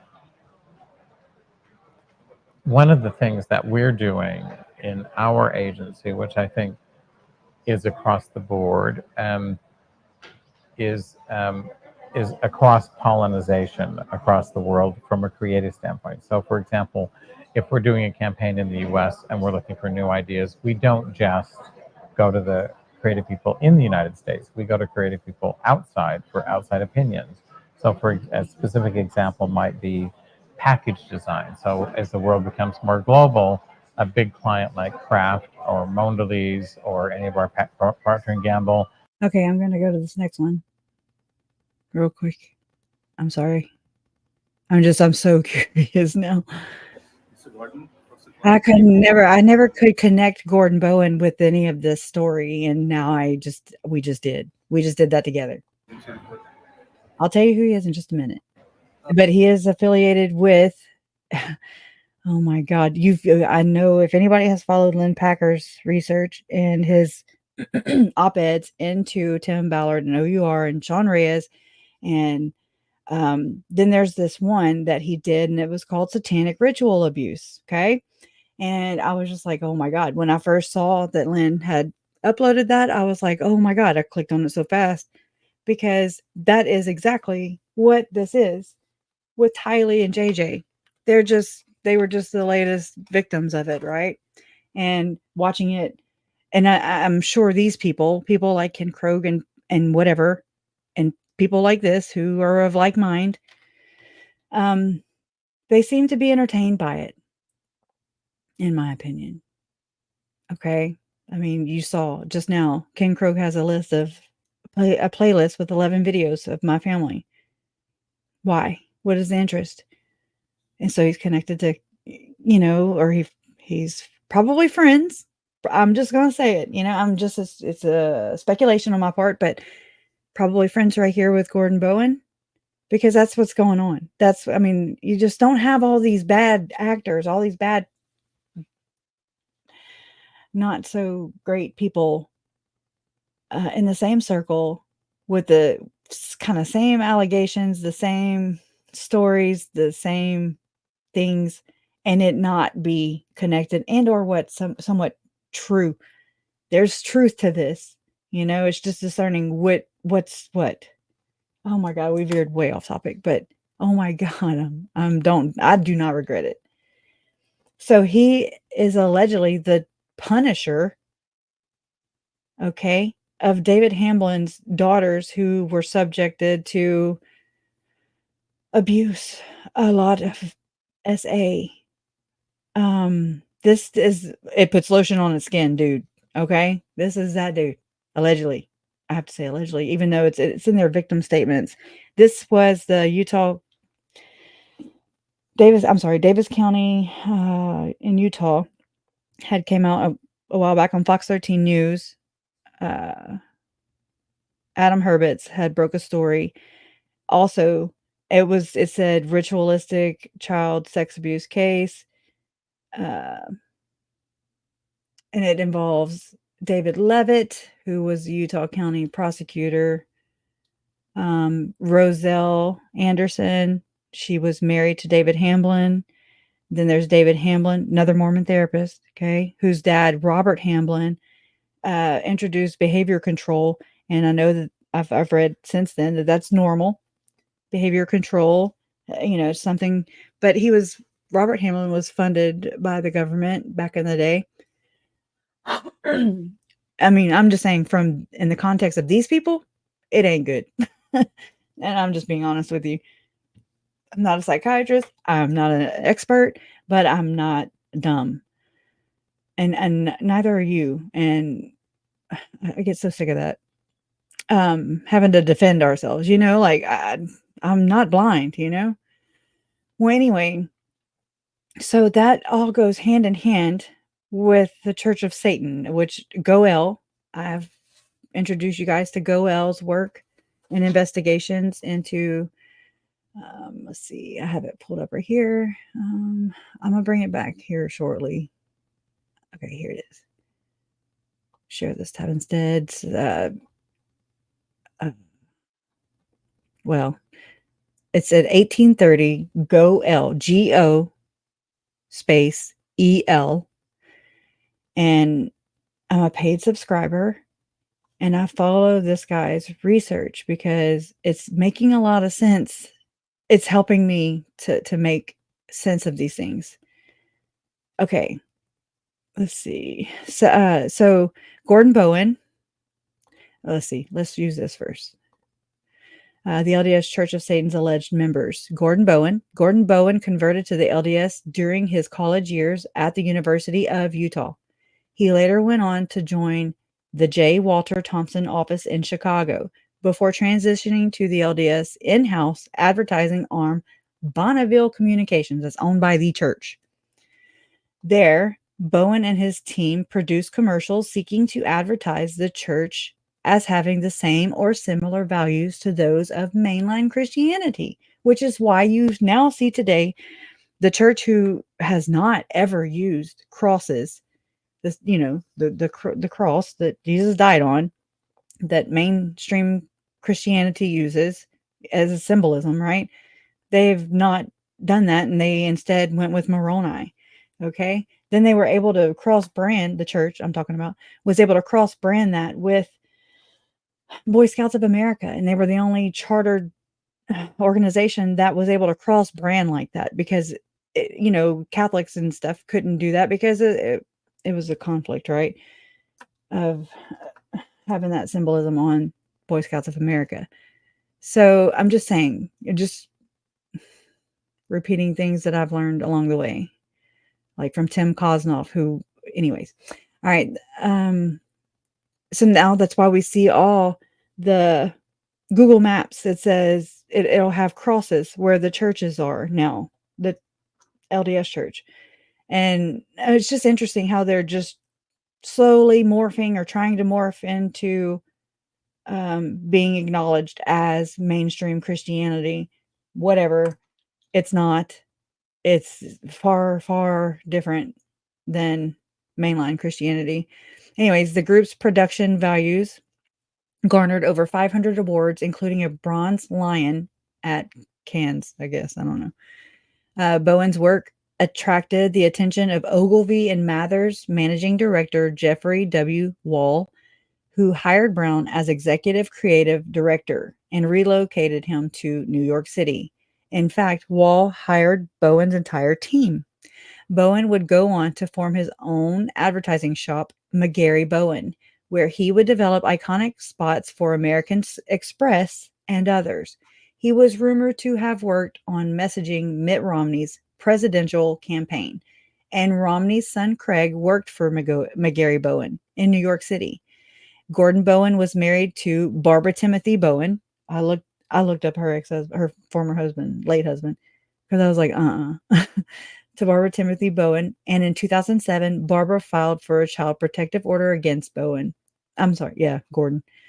Okay. And just know this too. M. Russell Ballard, his wife, who died in October, or I think of 2022, like just months ago, like last year. Her maiden name is Bowen. Just note. The documents from those proceedings are sealed, but there is a record of the proceedings, and Lynn Packard went. Okay, so that's how he knows. But there's a record of the proceedings available online at Utah courts. Sorry. The allegations. Listen to this.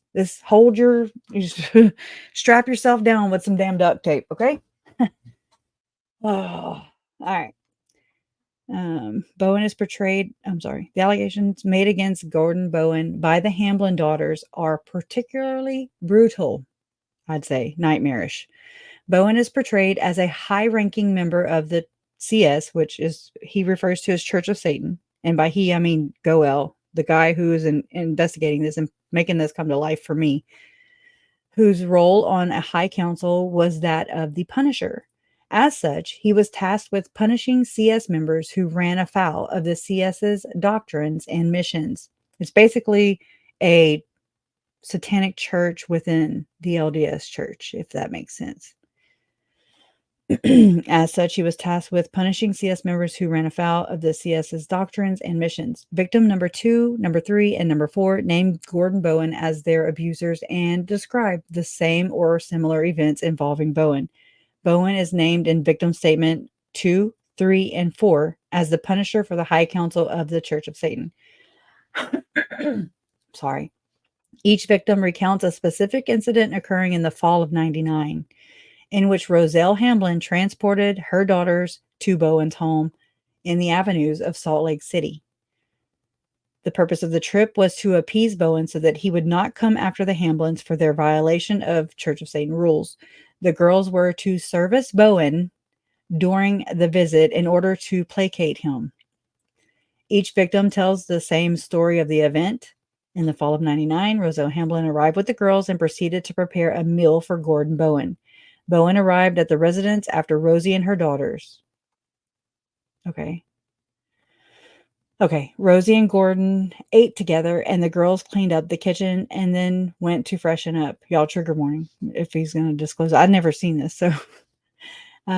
Afterwards, the girls were invited into his home office, along with their mother, Rosie, who was just arrested now. Okay, she's on hold with no bail. Rosie was permitted to speak, but Gordon suddenly stood up and invited the girls to accompany him to his workshop. Oh my God. I don't even want to read this out loud. I hope it's vague. The Hamblin daughters claimed that Bowen had the body of a man who had been skinned in his workshop. The body was hanging from the ceiling by a rope around the neck. The workshop is described as resembling a hospital or medical facility with various tools used to torture, dismember, and skin the victims of CS discipline. He gave the Hamblin daughters and their mother a tour of his workshop, and Roselle offered the girls to him as a gift. Okay, a whole gift. Here you go. In return for complying with his commands, the girls would be spared from torture. Bowen allegedly commanded the girls to... Here. I'm not going to say it out loud. Of victims whose skin he had collected over the years. He forced them to wear the skins and blank each other. And then he had blank with the girls. Afterwards, Bowen blank the girls anyway. The girls recounted being beaten with whips and chains, blank and blank, urinated on, covered in feces, and the abuse continued until late afternoon the following day. Bowen is said to have visited the Hamblin homes on other occasions as well. Okay, I'm sorry. He would stay overnight as the guest of the Hamblins. The allegations against Bowen strain credulity on their own. Bowen is a successful advertising executive, a prominent Latter-day Saint, and a man with a seemingly pristine reputation. However, in November of 2007, Barbara Bowen filed for a child protective order against Gordon Bowen in the 3rd District Court of Salt Lake. The disposition of the case is unclear. My gosh. And the document record indicates that the matter was resolved by the end of November 2007. Okay, here's that. Okay, the case was sealed and there are no public records. All that exists is a document list detailing the progress of the case. Steve Christensen represented Barbara Bowen, and James Watabe, I guess, was the guardian ad litem appointed in the case. No counsel is listed for Gordon Bowen. That's odd. Excuse me. Okay, Gordon Bowen's network. Gordon Bowen has ties to the Romney family that date back to at least 1993, during the Satanic Panic, mind you. Just saying. So this case has gone unprosecuted forever and reopened by Troy Rawlings, by is that who? Mike Lee, who is there now, Utah County prosecuting, or Davis County prosecuting attorney. Or that's the sheriff, really. Anyways, don't listen to me. I'm not from Utah, I'm from Louisiana, but still.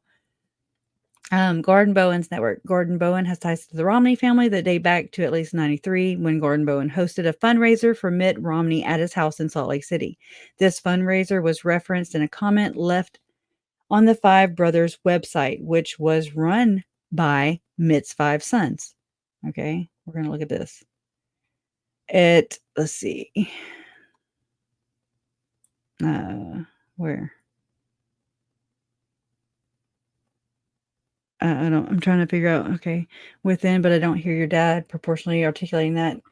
You would think that war on terrorism is the only, okay, I don't even know what this is about. Okay, Craig, I played the piano and entertained at a fundraiser for Mitt in 93 at Gordon Bowen's house in Salt Lake City, posted by D. Fletcher on 4/14 of 2007. Somebody, Tony Sampson, I guess. I'm a huge Romney in 2008 supporter. I'll be out in New York City this summer and would love to get involved helping out on the campaign. What can I do to help? 4/13/2007. Hello, Craig. I know the focus is primarily on fundraising right now, but I would like to work with the campaign on grassroots campaigning in Texas primarily. I've built an organization here in Texas and would love to begin to equip my volunteers with bumper stickers, posters, t-shirts, etc. What can I do? What should I do to help? 4/13/2007. Brandon Hines. That's interesting. The timing is important because the victim statements in the Hamblin's 2012-2014 case references their attendance at various parties hosted by Gordon Bowen in Salt Lake City in the 90s. Victim statement number 2 references the Hamblin daughters playing harp on a balcony. Who else played harp that you know of recently that hit the news? Ruby Frankie's children, right? Her daughters, one of them at least for sure. I remember seeing the video myself playing harp. Just, I don't know. I don't know where this goes. My mind runs crazy. Anyways, victim statement number 2 references Hamlin's daughters playing a harp on balcony overlooking one of the main rooms of the Bowen residence. Okay. So this is an excerpt from the statement. Okay. Frequency. In the 1990s, this is how often, I guess. We went up for years to Gordon's Salt Lake City home for parties and get-togethers with the mostly wealthy, or talented, or connected connected. That's interesting. And more powerful CS crowd, Church of Satan crowd. Redacted and redacted would really work the people there trying to get more clients for he and redacted and use the opportunity to, quote, advertise, unquote, our pornographic films. This is important. Note that. We were even introduced once to the whole group by Gordon as redacted, with a flowery introduction about our pornographic film and performance, quote unquote, work. Redacted was elated that night. Sometimes Gordon held exclusive, quote unquote, classes or lectures for CS parents. And redacted wanted to redacted's training, okay, to be as well respected and sought after. I would say that'd be Hamblin's training. What does this remind you of? Did Ruby, Frankie, and Kevin Frankie, did they seek Jody Hildebrandt to train their children?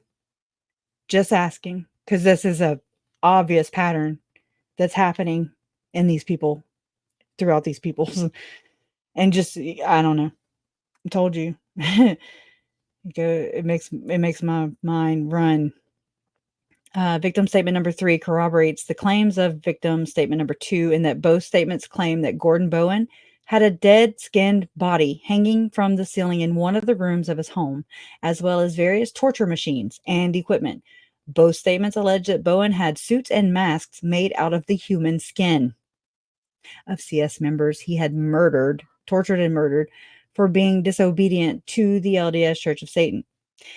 It's not just the Church of Satan members, okay? Just know that. Victim statement number 3 also alleges that Gordon Bowen's home was the scene of a celebration for an individual member who had given generous sacrifice, quote, unquote, sacrifice, for the group's activities. The context of the statement references, quote, people in the group who have a lot of money for silencing people, buying technologies, or other stuff. As a practical matter, the Church of Satan sought out recruits who could fund the activities of the church. Oh, what? They sought out recruits, kind of like what we're dealing with right here with Tim and Russell Brunson. And, so this makes me question Elder Ballard's affiliation and association and intrigue and endorsement of Gordon Bowen. Okay. I'm surprised we hadn't read that yet. Okay. It gets interesting. It gets even more interesting and suspicious. Okay. As a practical matter, the Church of Satan sought out recruits. Okay. Recruits. Well, same thing. Who could fund the activities of the church. Wealthy prospects were recruited with the Hamblin daughters. So they would use the Hamblin daughters to lure, or, here, can I interest you in the Book of Satan? I don't know. I don't know. Who were offered up for SA by the individuals. David Lee Hamblin was targeted for his quote unquote missionary work. The practical reality is that even if the individuals did not join the Church of Satan and fund its activities and members, they would be compromised and susceptible to blackmail. This is something you'll see over and over and over again. Okay? Over and over. And extortion as non-members. It is clear from the victim statements that David Hamblin and others were not targeting prospective members who lacked influence or wealth. Bam. There you go. There's that. They were targeting prospective members who fit within the quote unquote mostly wealthy or very talented or quote unquote connected crowd that attended parties at Bowen's home in the 90s. That crowd would have included Mitt Romney, his supporters. Victim number 3 notes that the parties were not as frequent during the time period of Bowen's separation and divorce. Were not as frequent during. Okay, so when he was married to Barbara Bowen, or Barbara Timothy, I'm sorry, they weren't as frequent. So she kind of put them on lockdown, I guess. The divorce will be covered later in this article. Good Lord. Bowen's relationship with Mitt Romney carried through to the Salt Lake City Olympics. When Romney was tasked with salvaging an Olympics plagued with cost overruns and dysfunction. Let's look at that. So here's this. I don't want to go into it and read it because time purposes. But you can rewind this and check it out on your own later. I don't even know if this is interesting, y'all, or not. It's horrible. It's just talking about Romney. Da, da, da, da. Oh my God, this is long. I'm going to have to schedule another live stream or something so we can go off into this.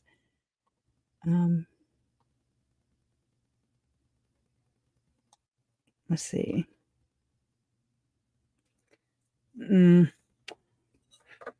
Let's see. Let me just copy. Let me just copy the damn link. It's taking too long. Right. Okay. Let me put it in the chat. I'm putting it into the chat right now. Yeah, we're already at 2 hours. Okay. God, I need to get back on track. I'm saying you can just break off into so many different freaking areas. Okay. All right. So back to this salvaging. Okay. In a Los Angeles Times article reviewing Romney's rehabilitations of the Salt Lake Olympics, Gordon Bowen provided a blurb about his old friend.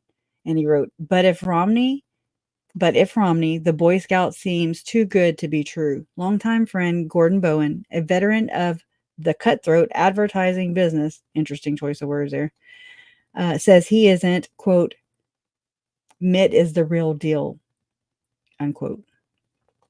Romney's book Turnaround, Crisis, Leadership, and the Olympic Games reference Gordon Bowen's friendship and his role in helping Romney develop the Salt Lake Games theme, Light the Fire Within.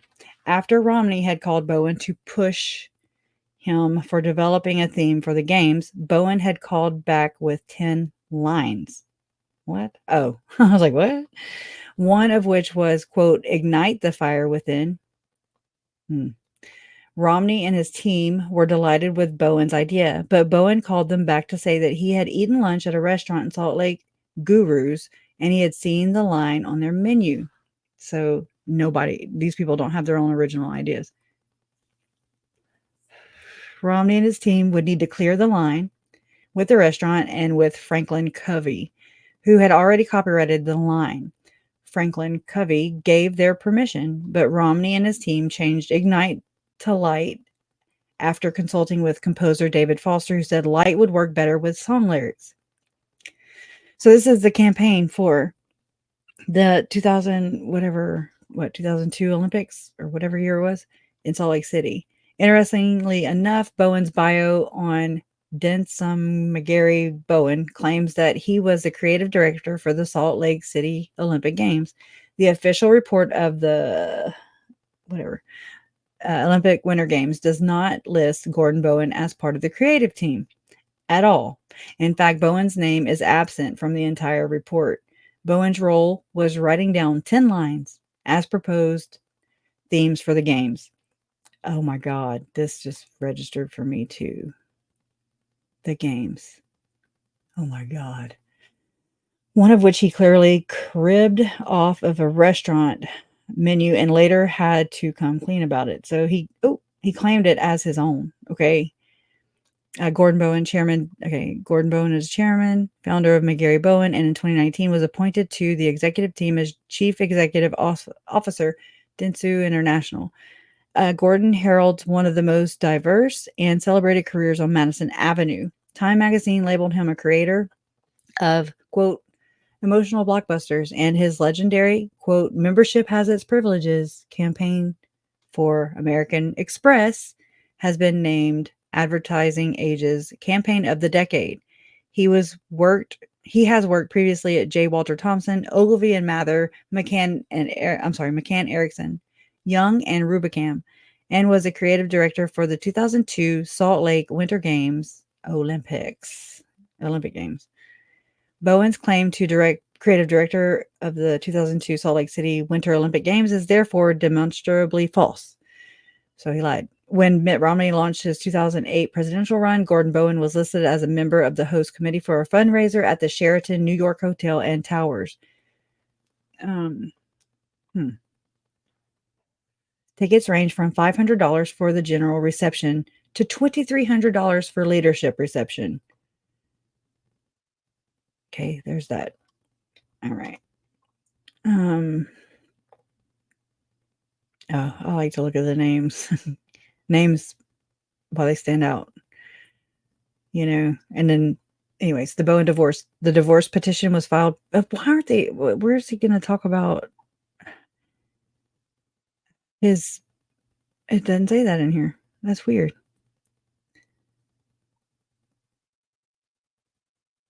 But Goel, without even knowing, he started covering Tim Ballard, and I wondered why. I was like, oh my God, I didn't tell him that, I didn't tell him that I think that Tim Ballard is associated with Lori and Chad, or because I did talk to him. I didn't, but he had started covering him. As a matter of fact, the day that Tim Ballard was, it was the day that the alleged victims of Tim Ballard, their attorney, did that press conference. It was that day. And we had a live. And on that day, I shared this with you guys, the sordid story around Operation Underground Railroad. I read it, straight from Goel. And then I tuned into Mormon Stories podcast, right? And he read it too. He read Goel's this publication right here. Same thing.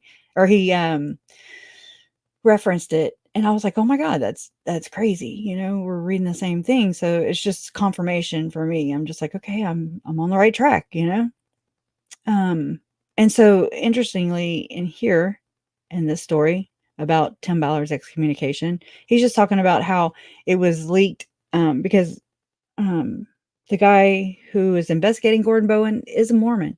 He just really doesn't believe in the church. Okay. And I like him. I really do. Anyways, he's saying it is John Dehlin's right to publicize his own excommunication if he chooses. But Dehlen crossed the line with Ballard's disciplinary proceedings. That's his take, right? In simple terms, because right here it says, can anyone please use LDS tools to send me the name of the ward and stake where Tim Ballard resides, along with bishop and stake president's name? This isn't to dox, it is to give reporters seeking confirmation of Tim's reported excommunication. Okay, so that was that day. In simple terms, John Dehlen solicited current Latter-day Saints to effectively provide him with information on Tim Ballard's current ward and stake in order to provide that information to the media. Dehlen originally claimed that, quote, multiple credit sources, names most Mormons would know, that would be, oh, okay, I see what he's doing. That would be M. Russell Ballard, right? Had told him of Ballard's excommunication. Why those multiple credible sources would not assent to Dehlen providing their names to media outlets for confirmation remains unclear. By talking to Dehlen, those sources were talking to an excommunicated Latter-day Saint, which is forbidden, right? Don't talk to anybody outside of the church, right? That's how this goes.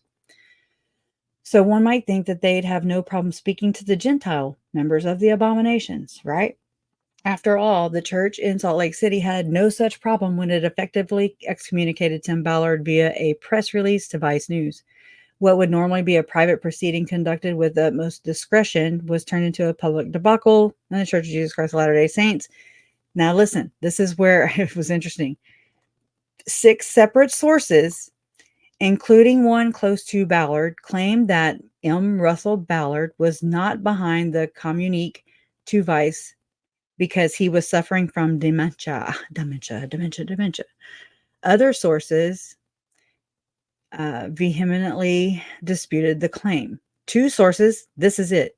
2 sources claimed that Gordon Bowen, alleged LDS Church of Satan Punisher, had written the LDS press release that was sent to Vice News from an official church email account. 2 sources.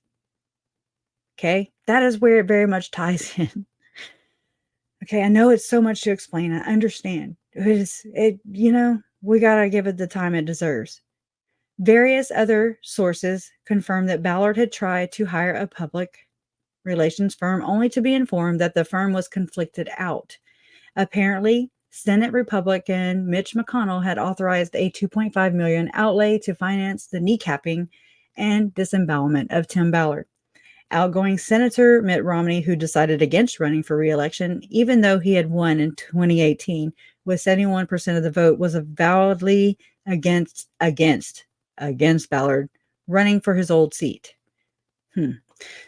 Others allege that Senator Mike Lee, who has also spoken or been a speaker at these Preparing of People, Book of Mormon Evidence / Firm Foundation, Firm Expo, Rod Meldrum, Chad Daybell. Okay. Senator Mike Lee had recruited Ballard to run for the seat, even physically crossing paths with Ballard in an airport to discuss the strategy.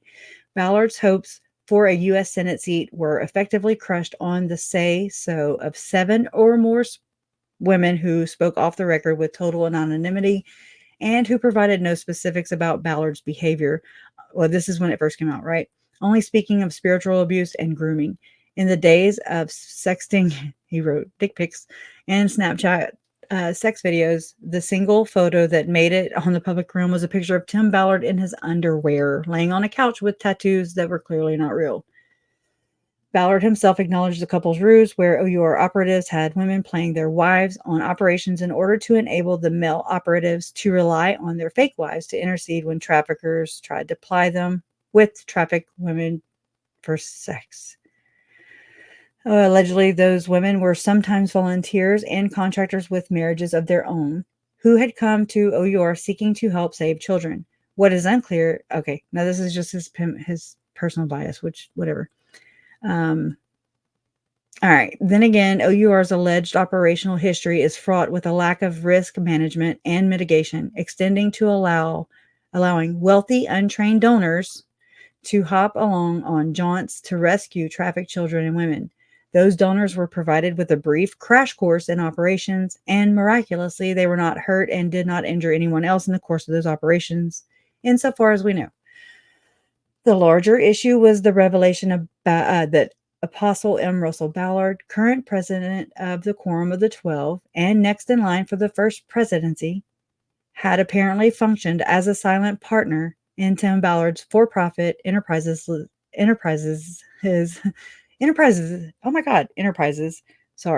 like Liberty 89 and Slave Stealers.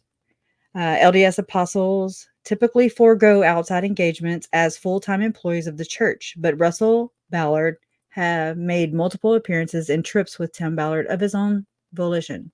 And his son-in-law's address was the listed address on the corporate filings for slave stealers. That's a big one. You might want to put a pin in that. All right. That same son-in-law was allegedly a partner with slave stealers, a for-profit enterprise designed to be an umbrella organization over other sex trafficking and victims assistance nonprofits, one that would funnel information and intelligence to slave stealers, which was, okay, I'll just read his, and in turn enable slave stealers to use to quote, the sizzle of the operation, unquote, to lead people to the covenant or the LDS church, right? In other words, slave stealers was a proselytizing tool created by M. Russell Ballard and Tim Ballard to use a pass-through corporation to get other nonprofits in line with grants funded by Ballard's donor base, with the goal of bringing those nonprofits into the orbit of an ecclesiastical organization with a long history of covering up sexual abuse. That organization would conceivably have access to the files and information of those subordinate nonprofits through slave stealers, which would induce financial reliance and even dependency with Ballard's unmatched ability to raise funds through his O.U.R network. Here we go. There was only one problem. O.U.R had apparently used the services of one Janet Russon, full circle, a psychic with a claimed line to the prophet Nephi, which was discovered when Davis County Attorney Troy Rawlings uncovered a claimed 10,000 pages worth of psychic readings Scriptural doctrines prohibit consulting with mediums, astrologers, and the like, but O.U.R apparently did just that. And the consultations were allegedly financed with donor money. Okay. It's just like, I guess, when you're a tithing member to the church and you find out that it's just being invested, but you don't own any of that property. You don't own any stock in Google. You don't own any stock, in Tesla and all these things. Okay. Or Apple. Okay. I gotta say, that's gotta be very offensive and just wrong. Because you don't know about it, you think it's going to charity and it's not.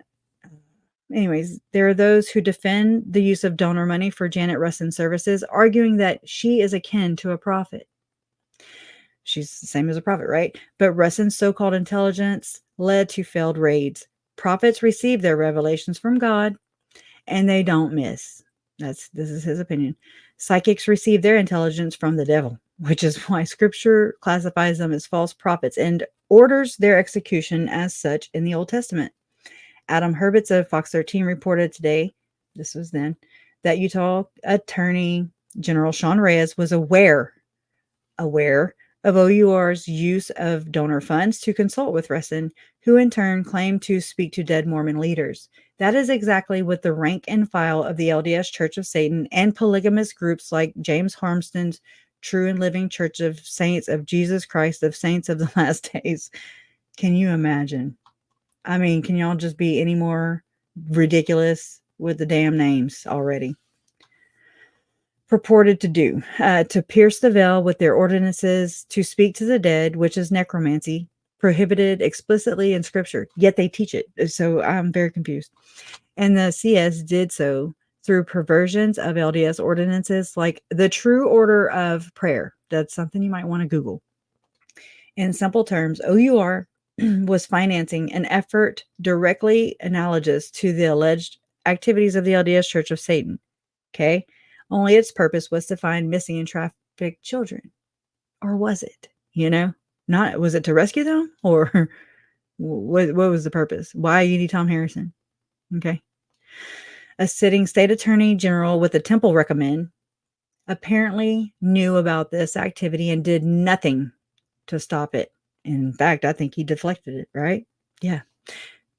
According to what we've heard and read, Sean Reyes and others went along with O.U.R.'s consultations with Janet Russon in clear contravention of the LDS's explicit doctrines. So here you are, you're thinking, okay, M. Russell Ballard, why is he on board with this? Okay. He knew that alone would be enough to justify Tim Ballard's excommunication, along with the excommunication of every single O.U.R. employee who went along with such absurdity. However, consulting with a psychic was apparently not a strong enough grounds for excommunication in the eyes of the LDS and its disciplinary councils. Ballard's sins were listed in the Vice News press release as capitalizing on the name of an apostle and Tim Ballard's relationship with that apostle to raise funds for O.U.R. That is absurd for any number of reasons, including but not limited to M. Russell Ballard's voluntary and public involvement with O.U.R. and Tim Ballard's for-profit entities. Tim Ballard didn't have to use M. Russell Ballard's name to raise money because M. Russell Ballard was front and center in many of Tim Ballard's endeavors. Bam. M. Russell Ballard's son-in-law was also, this is another one, not just his son, but his son-in-law, was also front and center in those endeavors. Donors saw this, and it is undoubtedly true that M. Russell Ballard injected himself in Tim Ballard's efforts precisely to enable Ballard to raise vast sums of money for slave stealers. Why? Because he was a silent partner of this slave stealers and other entities. In fact, Sean Reyes allegedly interceded to put a stop to a grand jury investigating. There we go. Put a stop to it. Allegedly. And oh my God. In fact, Sean Reyes allegedly interceded to put a stop to a grand jury investigating O.U.R. and its finances, specifically the use of donor funds on psychic readings for Janet Russon, who was working as executive director at Children Need Families. Okay. Described as a, quote, special project, unquote, to O.U.R. Given these facts, Tim Ballard cannot deny that he consulted with an appointed a self-professed psychic to director-level position at a nonprofit affiliated with O.U.R. However, the LDS and its leadership were silent on this matter. Ballard's real offense was sullying the name of M. Russell Ballard, president of the Quorum of the 12 and next in line for the first presidency of the Church of Jesus Christ of Latter-day Saints. Oh my God. Why was the LDS suddenly so concerned with sanitizing the relationship between M. Russell Ballard and Tim Ballard? The answer may lie in the recent announcement that current President Russell M. Nelson will not be attending General Conference. This was just this recent conference, right? 2023, before he died. The official church line is that Nelson fell and injured his lower back 3 weeks ago, making it impossible for him to sit in a chair for long periods of time. Nelson joins Elder Jeffrey R. Holland, who will also be absent from General Conference. Nelson is 99 years old and clearly at the end of his life. Well, that's a little foreshadowing on M. Russell Ballard, too, because he died since this was published.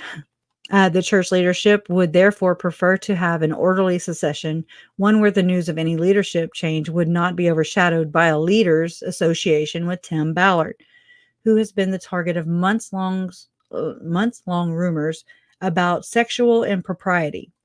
Those rumors are just that, as of publication of this article, rumors. No woman has put her name on the record, nor has she offered documentary proof to substantiate her claims of sexual impropriety by Tim Ballard.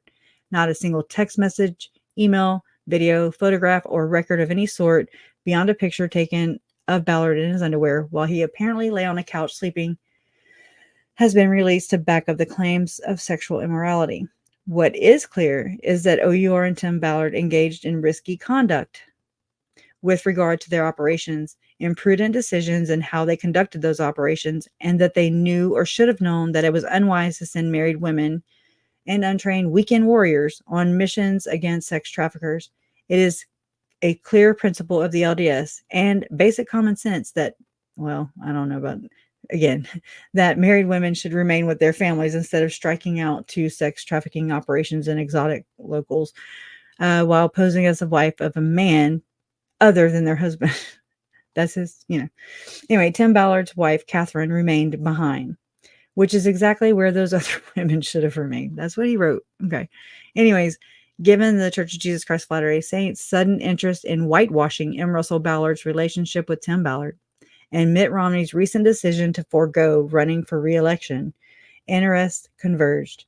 Tim Ballard running for U.S. Senate, while M. Russell Ballard faces the prospect of a call up to the first presidency should Russell M. Nelson fall ill and die, is bad business for the church, given Russell Ballard's exposure to Ballard's business dealings with Encompass Consulting, with a psychic who claims to communicate with long-dead LDS leaders and prophets, and also promoting that psychic to a director position within a nonprofit under O.U.R.'s umbrella. If M. Russell Ballard authorized Tim Ballard's consultations with Janet Russon, to be fair, there is no current evidence that he did so. The implications would be disastrous. Well, that's what's being implied here.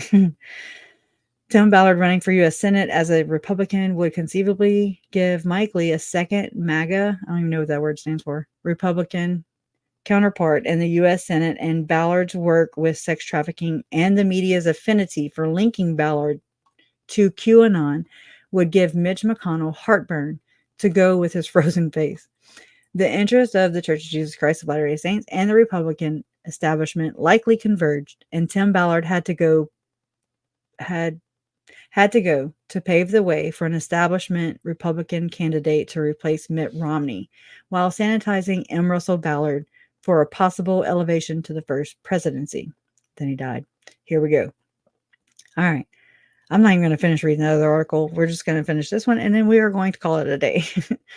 Enter Gordon Bowen, excommunicated in 2003. He was actually excommunicated twice.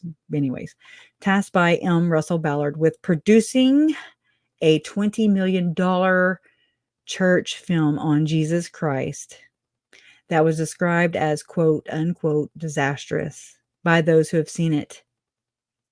Bowen allegedly wrote the statement that was released. This is it. Bowen allegedly wrote the statement that was released to Vice News. That's how we all first heard of it. A statement which excoriated Tim Ballard for his alleged immoral activities, penned by a man who solicited gay male escorts in cities across the country during his marriage to ex-wife Barbara Timothy, while also allegedly holding membership in a satanic cult operating with the LDS. Despite Bowen's excommunication and exposed life as a homosexual male, he remains on good terms with at least 4 apostles who visit his Salt Lake City residence regularly. Why? Why? Why did he write that for Tim Ballard? Why? I got so many questions. He is an advertising executive with Denson McGarry Bowen, a firm he co-founded. Bowen has previously worked on campaigns with Mitt Romney and helped Romney come up with the slogan for the Salt Lake Olympics. Okay, with converging interests at play, all things align for the LDS and the Republican establishment to decapitate Tim Ballard. His reputation lies in ruins, not because of his involvement with psychics or even because he allegedly committed sexual immorality, but because he was inconvenient for the church. That rang true with me. I was like, oh yeah, he sure was. And the Republican establishment's interest at the moment. A high-profile political campaign could have led to embarrassing implications for the Church of Jesus Christ of Latter-day Saints and its leadership, as well as undesirable outcomes for the Republican Party. And so Tim Ballard was first publicly excoriated and excommunicated by press release, which is not normal, right? It's not normally how it happens. And then formally excommunicated by a disciplinary council. That excommunication has been confirmed by key sources due to Tim Ballard's own discussions with others about his excommunication. Ballard claimed that he was excommunicated for going to strip clubs as part of O.U.R's operations, and he further alleged that he had cleared such visits with his bishop in advance. And I mean, didn't M. Russell Ballard give him a blessing and tell him it was cool?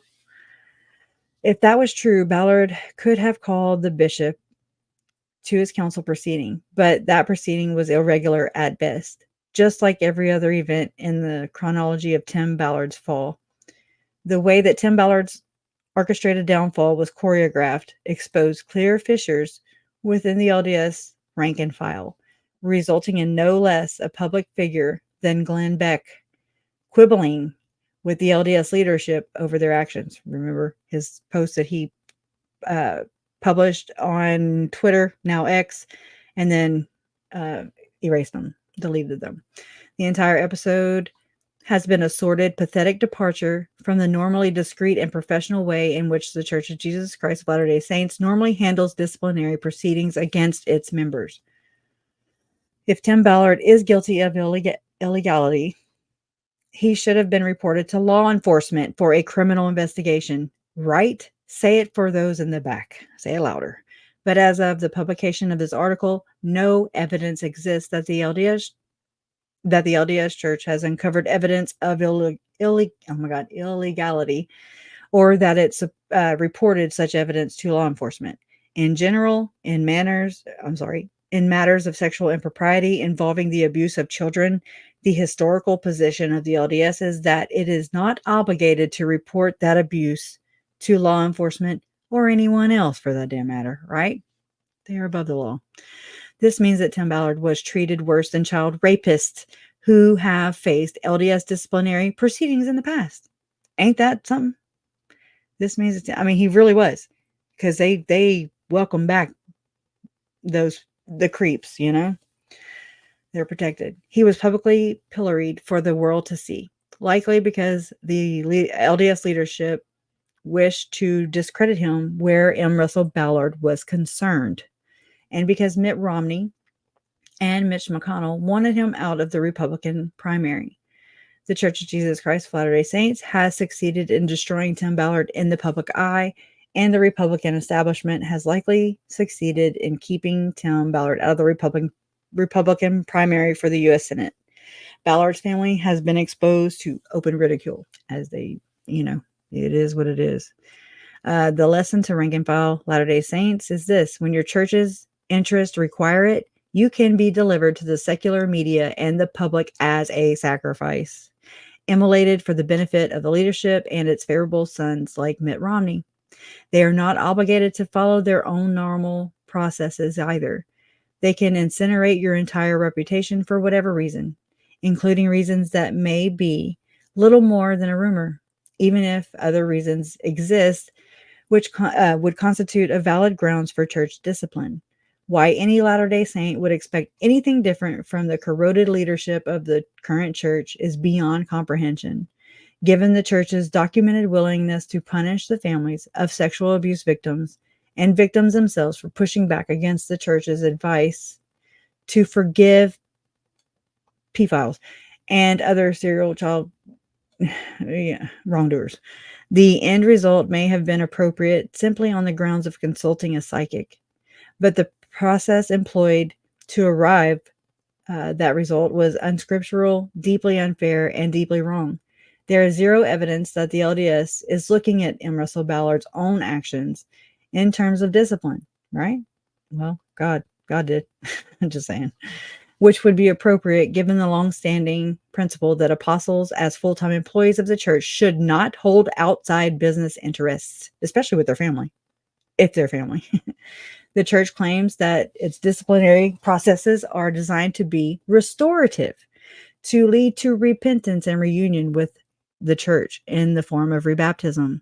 But the way in which Tim Ballard's excommunication was conducted was clearly designed for public humiliation in order to appease the likes of Vice News and others who condemn any effort against sex trafficking as conspiracy theory oriented and QAnon craziness.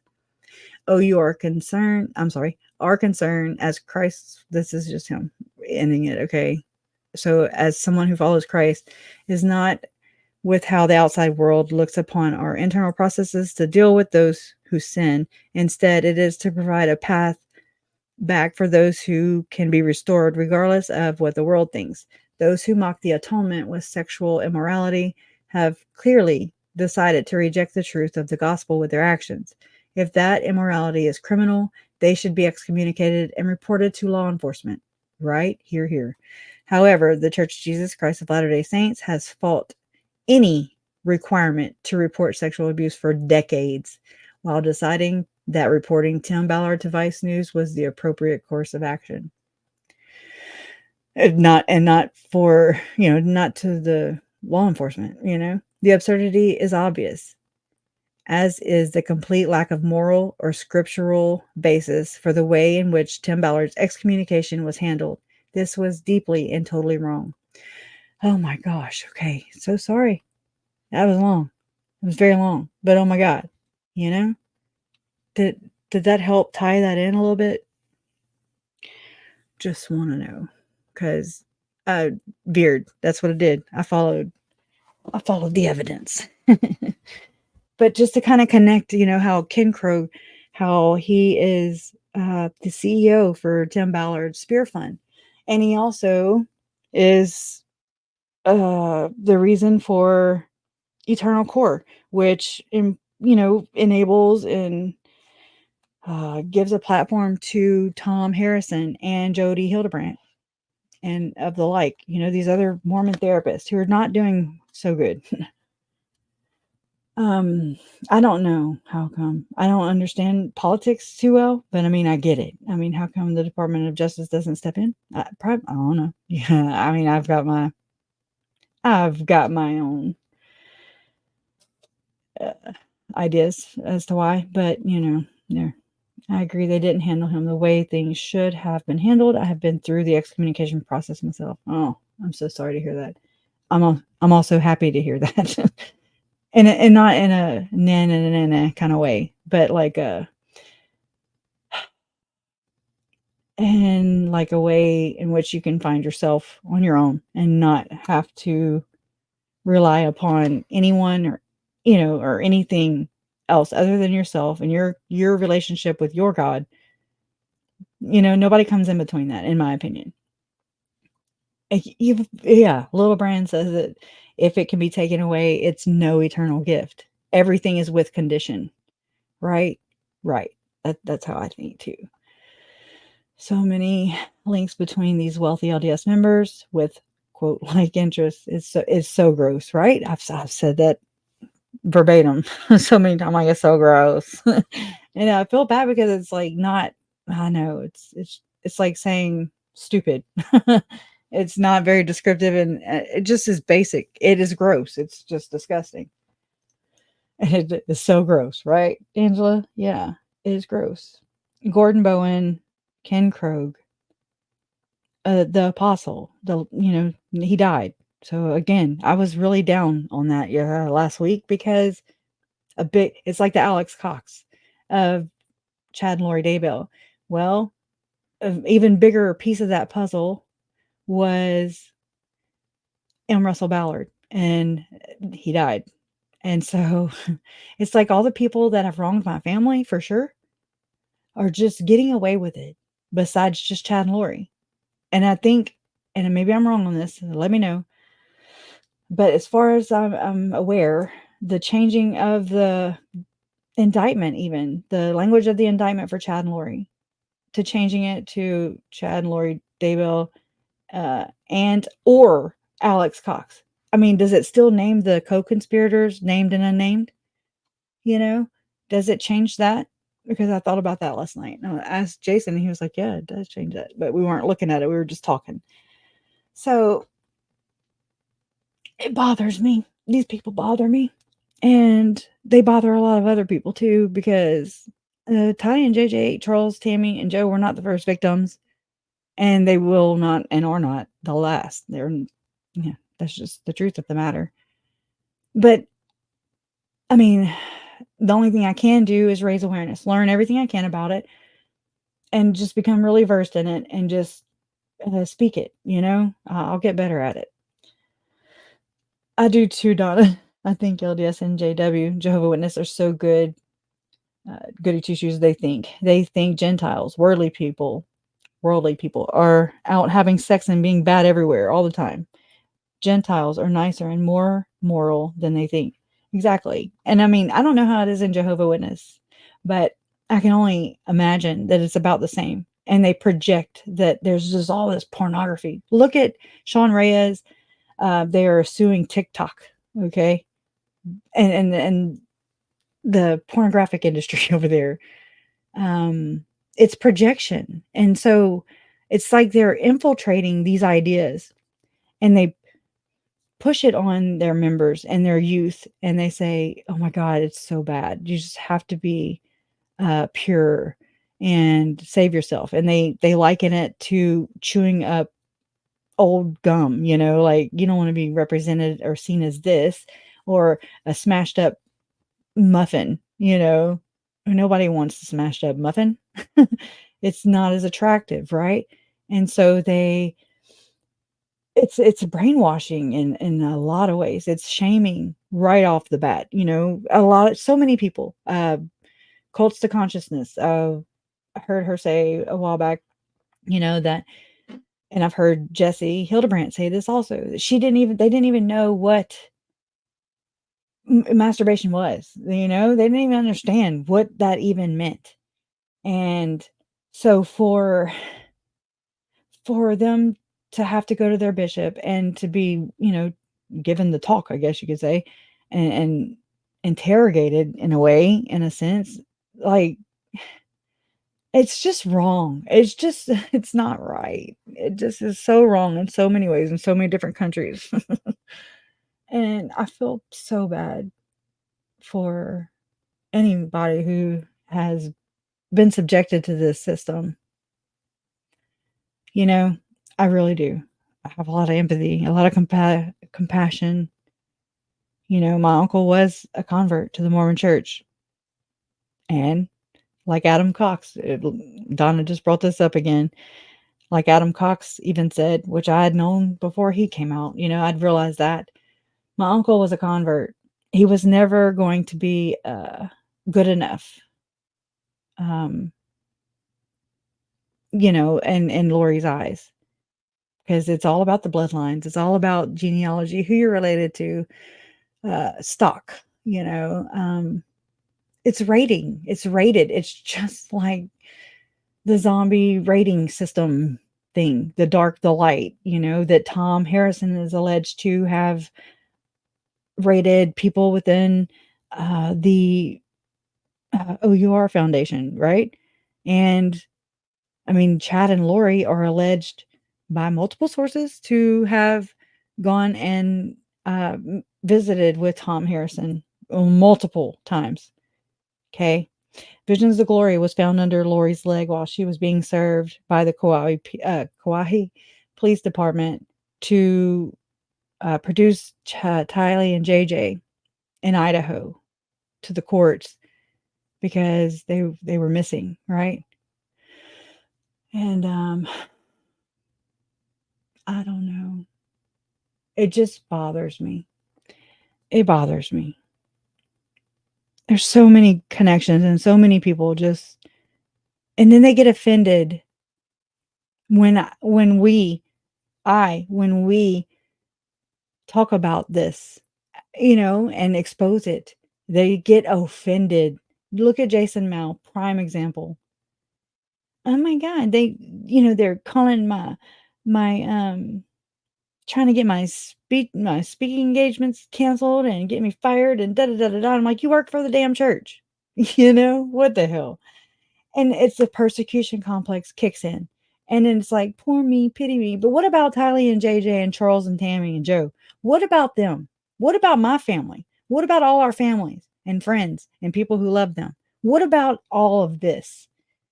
Does that not even is it not even acknowledged? And that's really what pisses me off the most.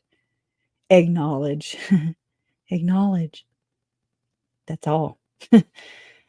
I don't know. It's just crazy. And anyways, Janelle, if you ever want to come on, you are more than welcome. I would be honored if you ever would want to come on and just let me pick your brain. It'd be nothing out, no right hooks or nothing. Just if you ever want to, you are more than welcome. You have a voice here, But anyways, that was almost 3 hours. So it's about what we normally run. Anyways, so I appreciate you guys being here. I do want to show you something real quick, and then we'll leave on this. And just been forgetting to show you. And I'm also going to be doing, I guess maybe a voiceover, a video or something about, where to go? Right here. Let's see. Oh, crap. Well, hold please. Stop screen. Present, share screen. This bothers me. And so I'm sorry. I have it. I do that so I can see things and they stand out. Are Sean Reyes's helicopter hog hunting and luxury resort stays good for Utah? That was in Salt Lake Tribune on November 12th, the day that President Russell Ballard died. Okay, so, and I have a theory for this. So just be kind of looking for that, and trying to find the one I did. Oh yeah, and I forgot. Melanie Boudreaux Pulowski had court today. I don't even know how it went because I've been working on all this. So yeah. So I was working on a thumbnail, and so that's why I didn't even come on yesterday. Sometimes I just don't get it. It don't come together for me. I was going to do Chad Daybell was definitely a bus driver in a past life, right? Anyway, so I was just working on some things, ideas, and then I don't know, I just couldn't pull it together. And usually when something like that happens, because it happens, then I'm like, it's usually something big about to break or something's about to happen. Nothing bad, just news, information is about to be flowing, you know.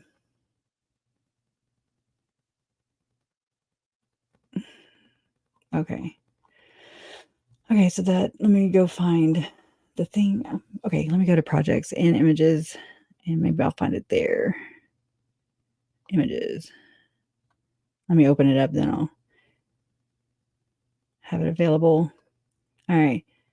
So this is just in my editor, but I made this. And look how good the picture for Joe came out. I've really worked on that a lot because there's not, just to me, I don't think there was any real good pictures of him. And then I've worked on these too. It's this new AI, well, of course, AI, right? It's a blessing and a curse. Technology where it kind of fills their faces in, and makes them just better. If it's a grainy photo or whatever, kind of like it did the kids, it just kind of smooths them out. But anyway, so I have these bracelets, been having these bracelets. I ordered them probably 4 or 5 months ago. They've been here. I did hand some out at Chuck Huber's house, Chuck and Natalie, when we went there. But I have a bunch left. And so to help raise money, so I can go to Rexburg and or Boise for the trial. I don't have them pictured on PayPal or Venmo yet, but they will be. Anyways, so if anybody wants to contribute, I never just put one bracelet in there. I always put sometimes up to 10 or 12. It just depends. But they say justice for Charles. Justice for Tylee, JJ, Tammy, Charles, and Joseph. It has all their names on it. So I thought that was good. I've been wanting to do that. Just didn't know how or what my rights were. You know what I mean? And I don't know.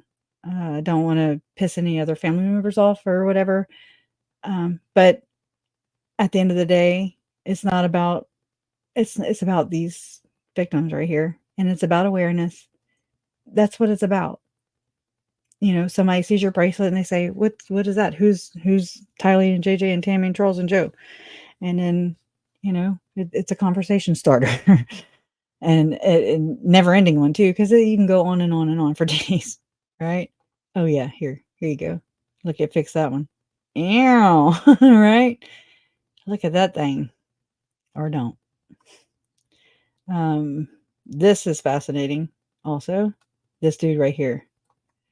This is also connected to David Leavitt. Okay, Nicholas Rossi. They're trying to extradite him now. He's faked his death. He has, anyways, you just Google that. Nicholas Rossi. Anyways, and here's Ken Krogue, right? How to fully engage in the Eternal Core community for lasting healing. Eternal Core Conference, March 2019. Exploring God-centric, whatever. It's just fascinating to me. There's Tim Shady. Stupid. All right. And I love George Carlin. Me and Jason watch him all the time. On Netflix or whatever. And don't just teach your children to read. Teach them to question what they read. Teach them to question everything. George Carlin, right? I just think that's important. But anyways, and Attorney General Sean Reyes elected new chair of Republican AG Association. Y'all, this was just November 15th. Today is November 20th. So Salt Lake City, Utah Attorney General Sean Reyes has been elected as the new chairman of the Republican Attorneys General Association. Reyes made the announcement on his X account Wednesday afternoon. I am extremely grateful and excited that Utah will be at the helm, which is an interesting word, helm, of this esteemed. I don't have the rest of it. Not right here at my hand. Oh, I do. In less than 48 hours, my state AG colleagues passed a unanimous resolution supporting Israel in the wake of the horrific terrorist attacks by Hamas, and sent a letter signed by 26 state AGs asking for aid to our U.S. Congress. Anyways, nuts, right? Nuts.